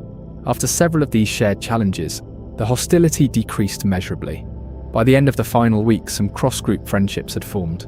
The experiment demonstrated that intergroup conflict can be generated quickly with minimal provocation and reduced through cooperative goals, but it also raised questions it didn't answer. The boys had never consented to being manipulated into conflict with each other. Their parents had signed forms allowing them to attend a summer camp, not to participate in a study of manufactured hostility. How quickly can conflict be created in a group of ordinary people with no prior grievances? And what does the speed of its creation suggest about how conflicts in larger systems get started? The Robbers Cave experiment has been reanalyzed in recent years with some complications. Gina Perry, an Australian researcher, investigated Sharif's original notes and found that the 1954 experiment was not the first attempt. Sharif had run earlier versions in 1953 in which the results were not as clean, in which the boys had not divided as neatly into hostile groups, or had not responded to the reconciliation phases in the expected ways. The 1954 study that became the famous result was not the first study, it was the one that worked. The earlier failed attempts, in which the boys had resisted the experimental conditions in ways that complicated the narrative, were not published. What was published was the version that confirmed Sharif's hypotheses. Whether this constitutes cherry-picking the data or simply represents the natural process of scientific refinement is a question about research ethics that the 1950s had different standards for than subsequent decades would. The boys who participated in any version of the Robbers Cave experiments had been enrolled in what they believed was a summer camp. They had not been told they were subjects in a study designed to make them hostile to other children. The hostility that was manufactured between the eagles and the rattlers was real to the boys experiencing it. The social dynamics it created were real. The distress of some participants was real. When the experiment ended, the boys went home having had an experience that was designed without their knowledge and that they had no framework for understanding. Whether any of them ever knew what had actually happened at that summer camp is something the records don't show. How quickly can conflict be created between ordinary people with no prior grievances? And what does that speed suggest about how conflicts in larger systems get started? The summer camp in Oklahoma was the Robbers Cave State Park, named for a cave that outlaws once used as a hideout. The boys who went there in 1954 were in a place with a history of manufactured outlaws. They became briefly each other's. How quickly can conflict be created between ordinary people with no prior grievances? The eagles and the rattlers went home. The hostility that had been created in them was real for the time it existed. Whether it persisted, whether any of those boys carried something from that summer that affected how they related to strangers or outsiders in later life, is not something the study tracked. They were 12 in 1954. They'd be in their early 80s now. The Tuskegee Syphilis study and the Rosenhan Experiment. In 1969, a psychologist named David Rosenhan was skeptical of the diagnostic categories used in psychiatry. He believed psychiatric diagnosis was more a function of context than of objective symptom assessment, that the environment of a psychiatric hospital changed how observers perceived behaviour rather than revealing something objective about the person being observed. He designed an experiment to test this. He recruited 8 people, including himself, to present themselves at various psychiatric hospitals across the United States, complaining of a single symptom, hearing a voice that said words like thud, or empty, or hollow. Beyond this symptom, the pseudo-patients were to behave normally and answer questions truthfully. They were to say they no longer heard the voice as soon as they were admitted. All 8 were admitted. 7 were diagnosed with schizophrenia. 1 was diagnosed with manic depressive psychosis. Once admitted, they behaved normally, told staff they no longer heard voices, and tried to get out. They couldn't. The average length of hospitalization was 19 days. The longest was 52 days. During this time, they were treated as psychiatric patients. Normal behaviours, taking notes, asking questions, pacing the halls, were interpreted as symptoms by staff. Medications were prescribed and distributed. When the pseudo-patients pocketed medications rather than taking them, they were not detected. Most of the people who did notice something unusual were other patients. Several real patients told the pseudo-patients they suspected them of being researchers.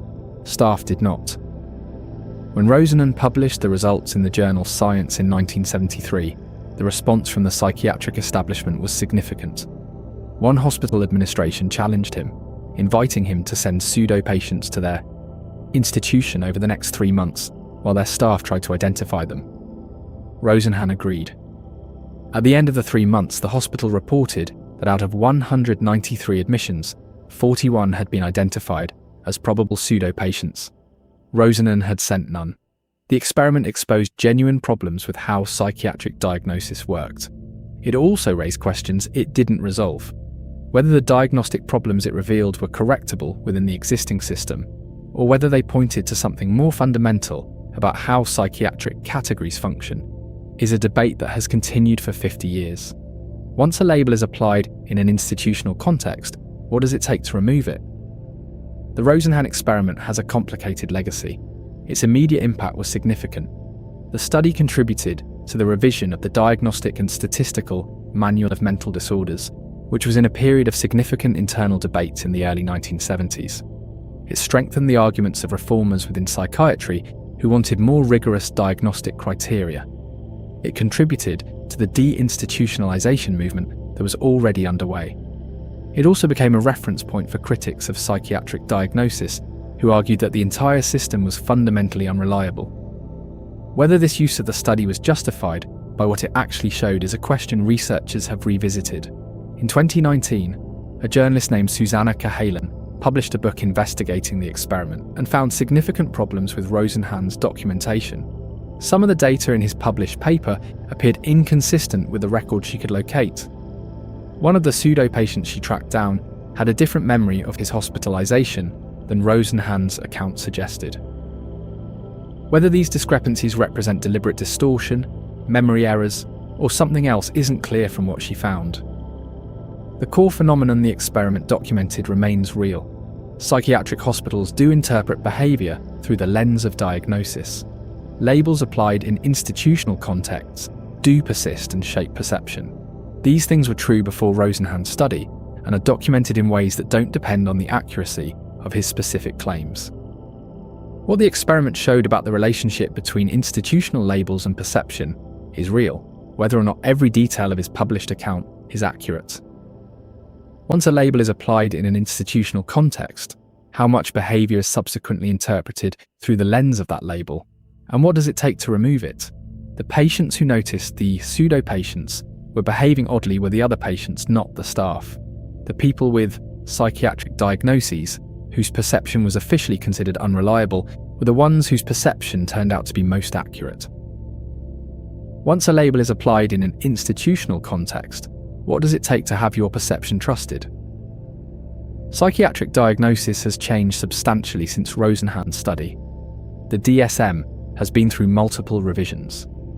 Diagnostic criteria are more specific and operationalized than they were in 1973. Whether the specific phenomenon Rosenhan documented would occur in the same way in a contemporary psychiatric facility is a genuine question, not an answer. What the study found about the stickiness of labels and the interpretive effects of diagnostic framing remains real regardless of what might or might not replicate today. The Little Albert Experiment. John Watson was the founder of behaviorism, the school of psychology that held that all human behaviour could be understood as conditioned responses to environmental stimuli. Watson believed that psychology should concern itself only with observable behaviour and that internal mental states were irrelevant to scientific understanding.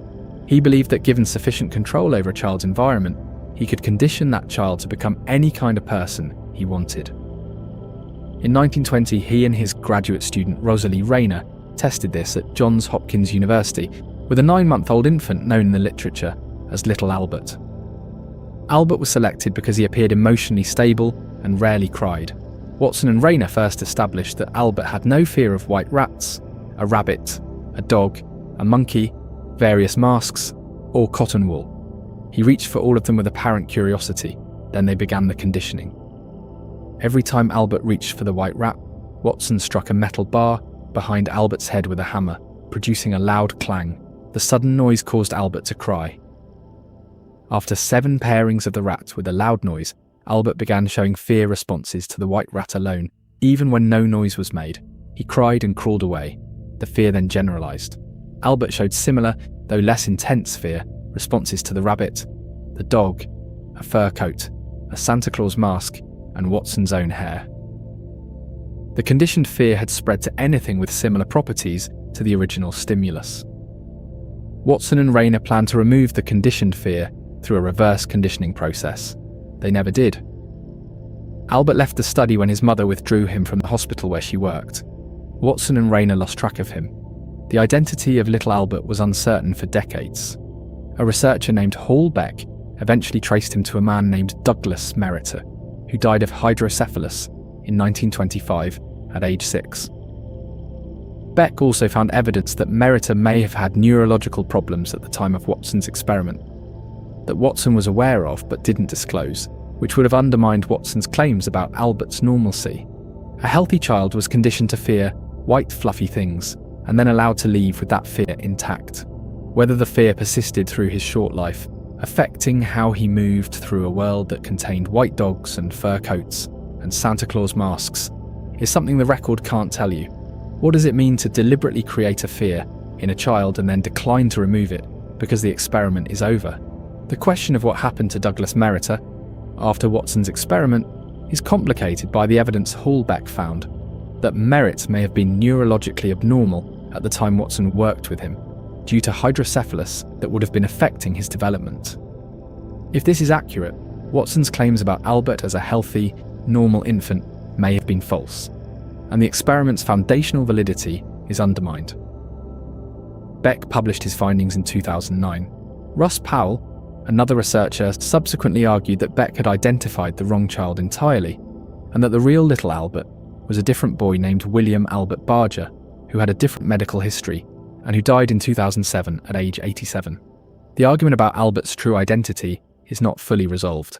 What it reveals is how many people found the question important enough to pursue 60 and 80 years after the experiment concluded. Watson resigned from Johns Hopkins in 1920, following a scandal about his affair with Rayner. He moved into advertising, applying behaviourist principles to consumer marketing. The conditioned emotional response work he developed with Albert found a large and profitable application in a domain with no ethical review process. Rayner died young. Watson lived into his 80s. Albert's identity remains disputed. The fear that was created and never removed is the thing the experiment is remembered for. What does it mean to deliberately create a fear in a child and then allow the experiment to end without removing it? Watson moved into advertising after leaving Johns Hopkins. He applied what he'd learned about conditioned responses to marketing consumer goods. The techniques are still in use. The ethical review process that governs academic research on human subjects doesn't apply to advertising. What does it mean to deliberately create an emotional response in someone who doesn't know they're being conditioned? The fear Watson created in Albert was never removed. Whatever child Albert was, Douglas Merritt or William Barger, he spent his life in a world that contained white rats and rabbits and fur coats and Santa Claus masks. The experiment that created his response to them was published in academic journals. Watson went on to a successful career in advertising. Albert didn't get to choose any of this. The experiment is still in psychology textbooks. The ethical problems are noted. The fate of the child is mentioned briefly. Then the next topic begins. The fear was never removed. Whatever Albert took from the experiment, he took without knowing what it was or why it was there. What does it mean to deliberately create a fear in a child and then allow the experiment to end without removing it? The pit of despair. Harry Harlow was a psychologist at the University of Wisconsin who spent much of his career studying attachment and love in infant primates. His most famous early work demonstrated that infant rhesus monkeys preferred a soft cloth mother surrogate over a wire surrogate that provided milk, which was significant evidence against the behaviourist view that attachment was purely about food provision. The infant monkeys wanted comfort and contact, not just nutrition. In the 1960s and 1970s, Harlow's research moved into darker territory. He had become interested in depression as a research subject and believed that the most effective way to study severe depression in primates was to induce it experimentally. He developed what he called the vertical chamber apparatus, a device that consisted of a stainless steel chamber with steeply sloping sides. Infant monkeys were placed in the chambers alone, with no contact with other monkeys or with caregiving humans. The sloping sides prevented any escape attempt from being successful.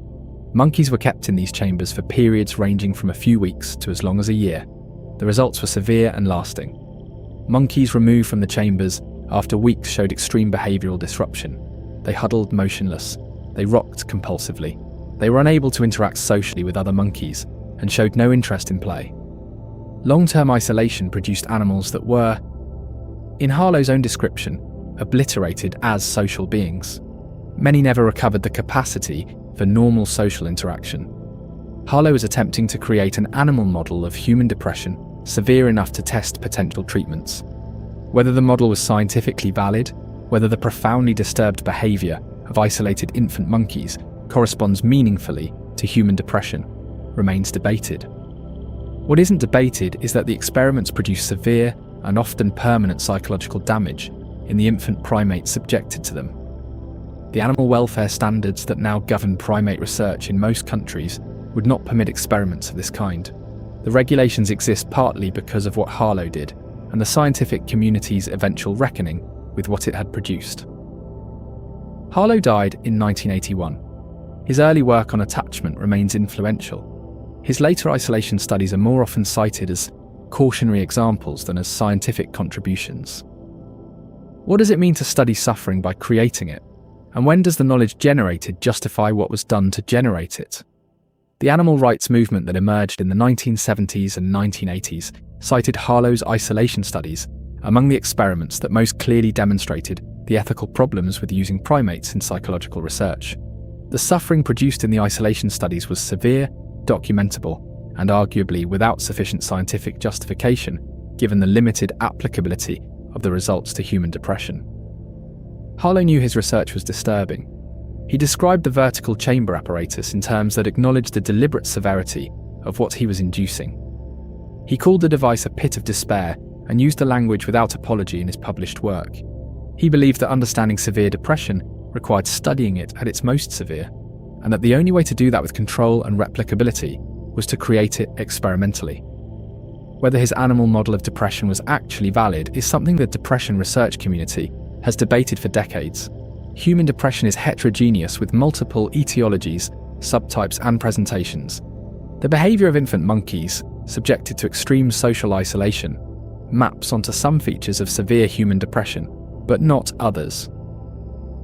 The extent to which knowledge generated from the isolation studies has contributed to treatments for human depression is contested. What the studies did contribute to, clearly and directly, is the body of evidence that eventually produced stricter animal welfare regulations in primate research. The regulations that now govern how non-human primates can be used in research exist partly because researchers looked at what Harlow had done and concluded that the suffering it produced required boundaries that hadn't previously existed. What does it mean to study suffering? By creating it. And at what point does the knowledge generated justify what was done to generate it? Harlow named the device the Pit of Despair and published papers under that title without apology. He believed that to study depression you had to create it, and he was willing to create it in infant primates to do so. The regulations that eventually prohibited this kind of research exist partly because of what he did. What does it mean to study suffering? By creating it in something that can't consent. The vertical chamber is in the history of psychology as an example of what happens when scientific curiosity is not bounded by adequate consideration of what's being done to the subjects. Harlow's isolation studies produced lasting behavioural damage in animals that experience prolonged solitary confinement in a steel chamber. The knowledge gained from that damage has not been demonstrated to be proportionate to the damage. The Three Christs of Ypsilanti. In 1959, a social psychologist named Milton Rokuch at Ypsilanti State Hospital in Michigan identified 3 patients who each held the the delusional belief that they were Jesus Christ. He brought them together and placed them in contact with each other for a period of 2 years, meeting regularly, living in proximity, sometimes eating together. His reasoning was that forcing each man to confront another person making the same claim might disrupt the delusional system in a therapeutic way. If Joseph Cassell, who believed he was Jesus Christ and a doctor and a lawyer, met Leon Gabor and Clyde Benson, who also believed themselves to be Jesus Christ, the logical impossibility of all three being correct might crack the delusion open. It didn't work. Each man developed his own explanation for why the other's claims were false. Gabor decided the other two were mentally ill patients who only thought they were Jesus. Cassell concluded they were not the real Jesus. Benson incorporated the others into his delusional framework in ways that preserved his own identity. Over time, the confrontations did produce some effect, but not the one Rokeach had intended. The men developed relationships with each other that affected their behaviour. Gabor, the most charismatic of the three, began using the name Leon, stepping back slightly from the Jesus identity in some contexts. But the change was not a recovery from delusion. It was an adaptation to the social environment he found himself in. Rokeach published a book about the experiment in 1964. Years later, in a new introduction to a reissued edition, he expressed regret. He had manipulated the men's lives, he wrote, for 2 years in pursuit of a scientific question without considering whether the pursuit served their interests. He concluded that it hadn't and that the experiment shouldn't have been conducted the way it was. The three men spent the rest of their lives at Ypsilanti State Hospital. The experiment had not helped any of them. What does it mean to realise after the experiment is over that the people inside it weren't what the experiment needed them to be? Rokeach acknowledged his ethical error explicitly in the introduction he wrote for a 1984 reissue of his book. He wrote that he had failed to consider adequately the rights of the three men to be treated as ends in themselves rather than as means to his own ends. He quoted Kant. He said the experiment should not have been conducted in the manner it was. This was unusual. Researchers rarely publish explicit ethical recantations of their own work. Rokeach's acknowledgement was genuine in its apparent regret and specific in identifying the ethical principle he believed he had violated. What the acknowledgement didn't change was the experience of Gabor, Cassell, and Benson, the three men who had spent 2 years being confronted with each other, having their social environments deliberately manipulated, and having their delusional systems treated as variables in someone else's experiment, rather than as features of a life that required care. They were psychiatric patients in a state institution. Their daily lives were managed by the institution.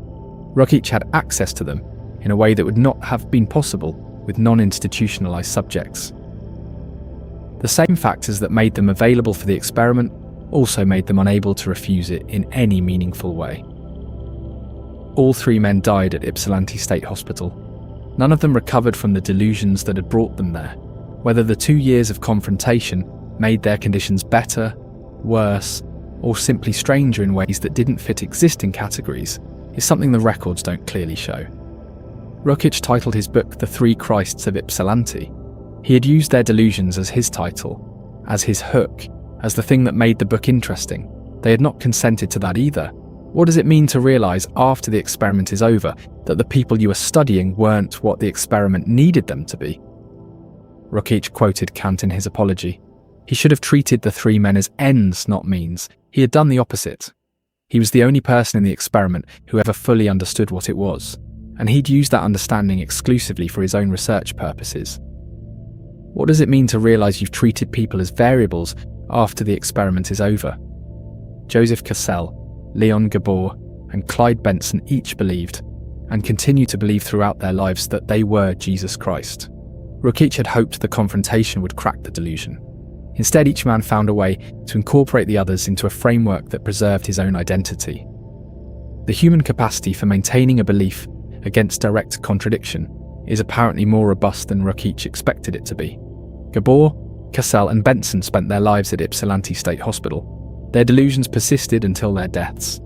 The 2 years Rokeach spent studying them didn't change anything about their conditions. Rokeach acknowledged the ethical failure 20 years later in print, which is rarer than it should be. The three men who were the experiment never got that acknowledgement. What does it mean to realise you've used people as variables and then say so after they're no longer in a position to hear it? Ewan Cameron's psychic driving. Ewan Cameron was one of the most prominent psychiatrists in North America in the 1950s. He was the first chairman of the World Psychiatric Association. He had been a member of the Nuremberg Tribunal medical panel. He believed that severe mental illness could be treated by erasing the patient's existing personality and rebuilding it from scratch, a process he called depatterning. At the Allen Memorial Institute in Montreal, using funding that was secretly channeled through CIA-front organizations as part of Project MKUltra, Cameron refined and applied his techniques on patients who had come to him seeking treatment for depression, anxiety, and other conditions. They did not know they were participating in CIA-funded research. Many of them did not know the full extent of what was being done to them. The depatterning process began with drug-induced sleep. Cameron administered combinations of barbiturates and other sedatives that kept patients unconscious or semi-conscious for weeks or months at a time. Some patients were kept in drug-induced sleep for 60 or 80 days. While they slept, they were subjected to electroconvulsive therapy at frequencies and intensities far beyond standard clinical practice, sometimes 3 times a day for extended periods. After the depatterning phase, Cameron applied what he called psychic driving, recorded messages, scripts he had written for each patient, based on his assessment of their psychological problems, were played through speakers mounted under their pillows for 16 hours a day. The messages were designed to replace what had been erased with something more functional. What Cameron produced in most cases was not therapeutic improvement. Patients who were subjected to the full depatterning and psychic driving protocol often emerged with severe and lasting damage. Memory loss was common and extensive. Some patients lost the ability to care for themselves. Some lost memory of significant portions of their lives, including the identities of family members. Some regressed to infantile states. Some were never able to live independently again. The families of Cameron's patients pursued legal claims against the CIA and the Canadian government for decades. Some received settlements. Cameron had died in 1967, before the full scope of what he had done became public. The families were not compensated during his lifetime. What does it mean to erase a person's mind in the name of treating it? And who decides when the treatment has become the harm? Cameron's patients came to him seeking help for depression, anxiety, and other conditions that responded to appropriate treatment in most cases. What they received instead was a program designed to erase and replace their personalities. Some patients arrived at the Allen Memorial Institute as functional adults capable of holding jobs and maintaining relationships. Some left unable to care for themselves. Some had lost the ability to recognize family members. Some had lost years or decades of autobiographical memory. Some regressed to states of dependency that required long-term institutional care. Their families, who had brought them to one of North America's most prestigious psychiatric facilities, trusting that they would receive appropriate care, found themselves dealing with people who had emerged from treatment as diminished versions of themselves. The families didn't know because no one told them that the treatment they had received was funded by the CIA as part of an intelligence research program. The CIA's financial connection to Cameron's research was not established publicly until 1977, when the Church Committee investigations produced documents connecting the Allen Memorial Institute to MKUltra. By then, Cameron had been dead for 10 years. His patients and their families had spent a decade dealing with the consequences of what he had done without understanding its full dimensions. The Canadian government's response to the revelations was slow. Compensation for Canadian victims of MKUltra's Montreal operations was eventually provided, decades later, in amounts that most families considered inadequate, given the severity of what had been done. Cameron had signed the Nuremberg Code as a member of the medical tribunal that developed it. He then spent years violating its principles, with funding he helped conceal. What does it mean to erase a person's mind in the name of treating it? And who decides when the treatment has become the harm? Cameron had signed the Nuremberg Code. He had been present at the proceedings that produced it.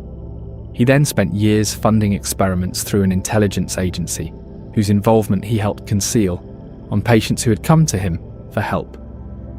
What does it mean to know exactly where the line is and to cross it anyway? The patients Cameron treated came from across Canada and the United States, referred by other physicians to what was considered one of the continent's leading psychiatric facilities. Their families were told they were receiving advanced treatment. Some families spent years advocating for their relatives inside a system that had agreed to use those relatives as subjects in a program that would not have survived ethical review. Cameron's reputation was built during his lifetime. The program that damaged his patients was built during the same lifetime. The two coexisted for decades in the same institution.